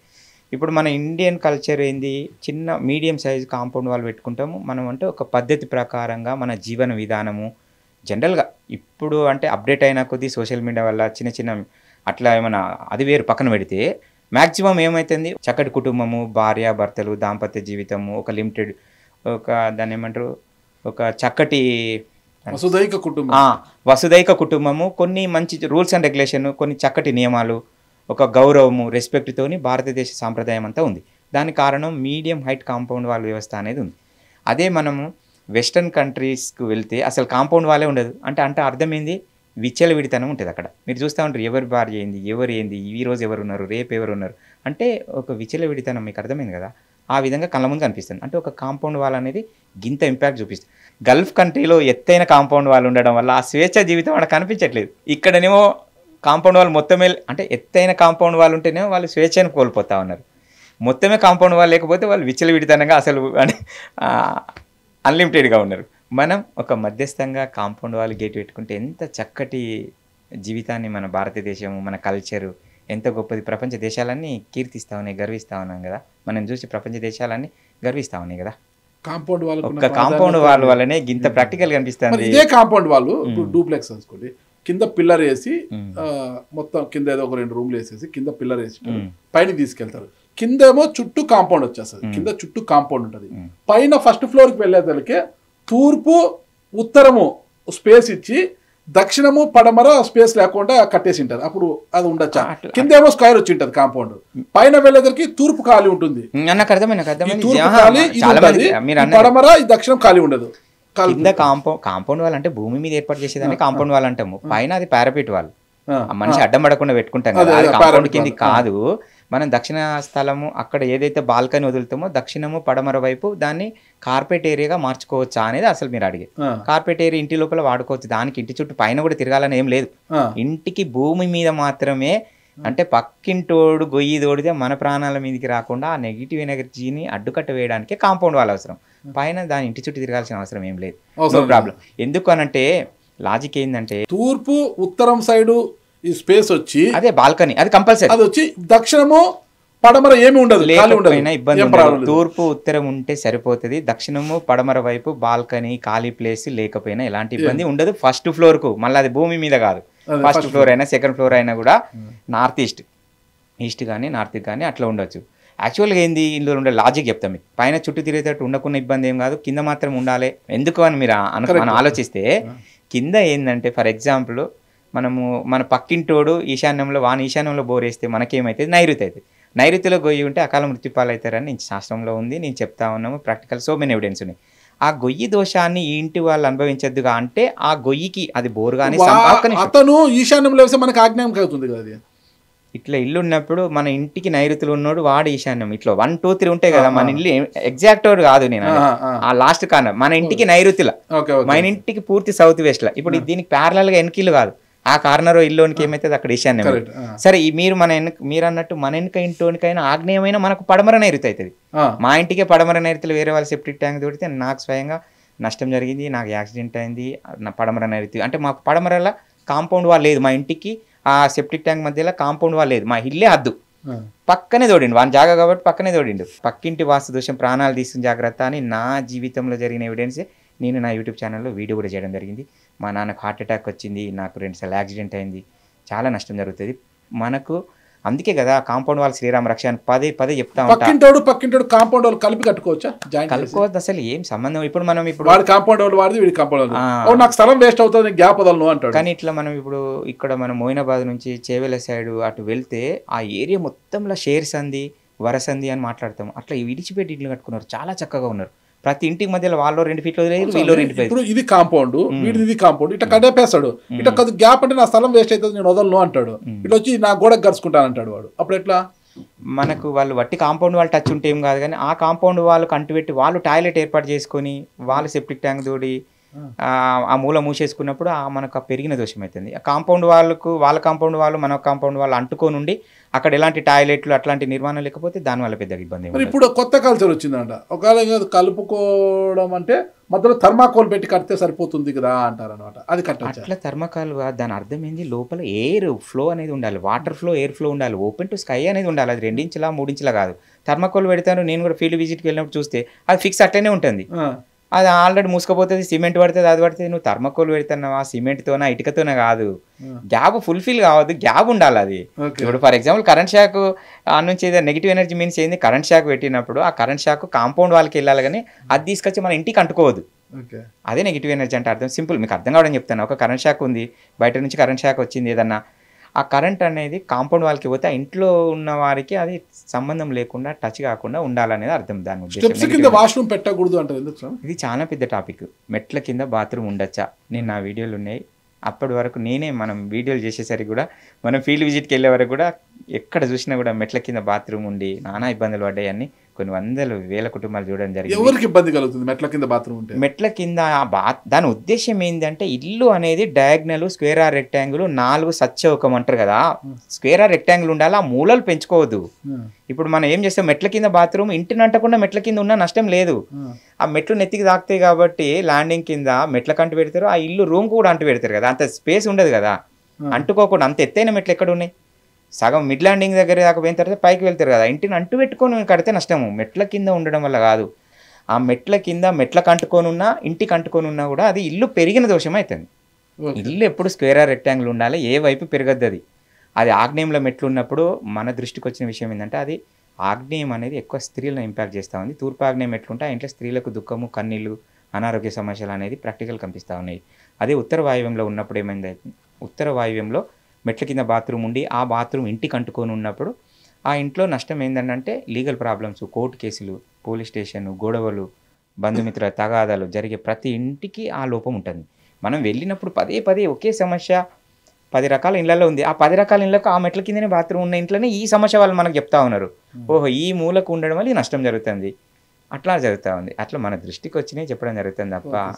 కాబట్టి మనం ఈశాన్యంతో పోల్చుకుంటే నైరుతి హైట్ ఉండాలి అంటారు పైన స్వామి గురుగారు, ఎందుకు?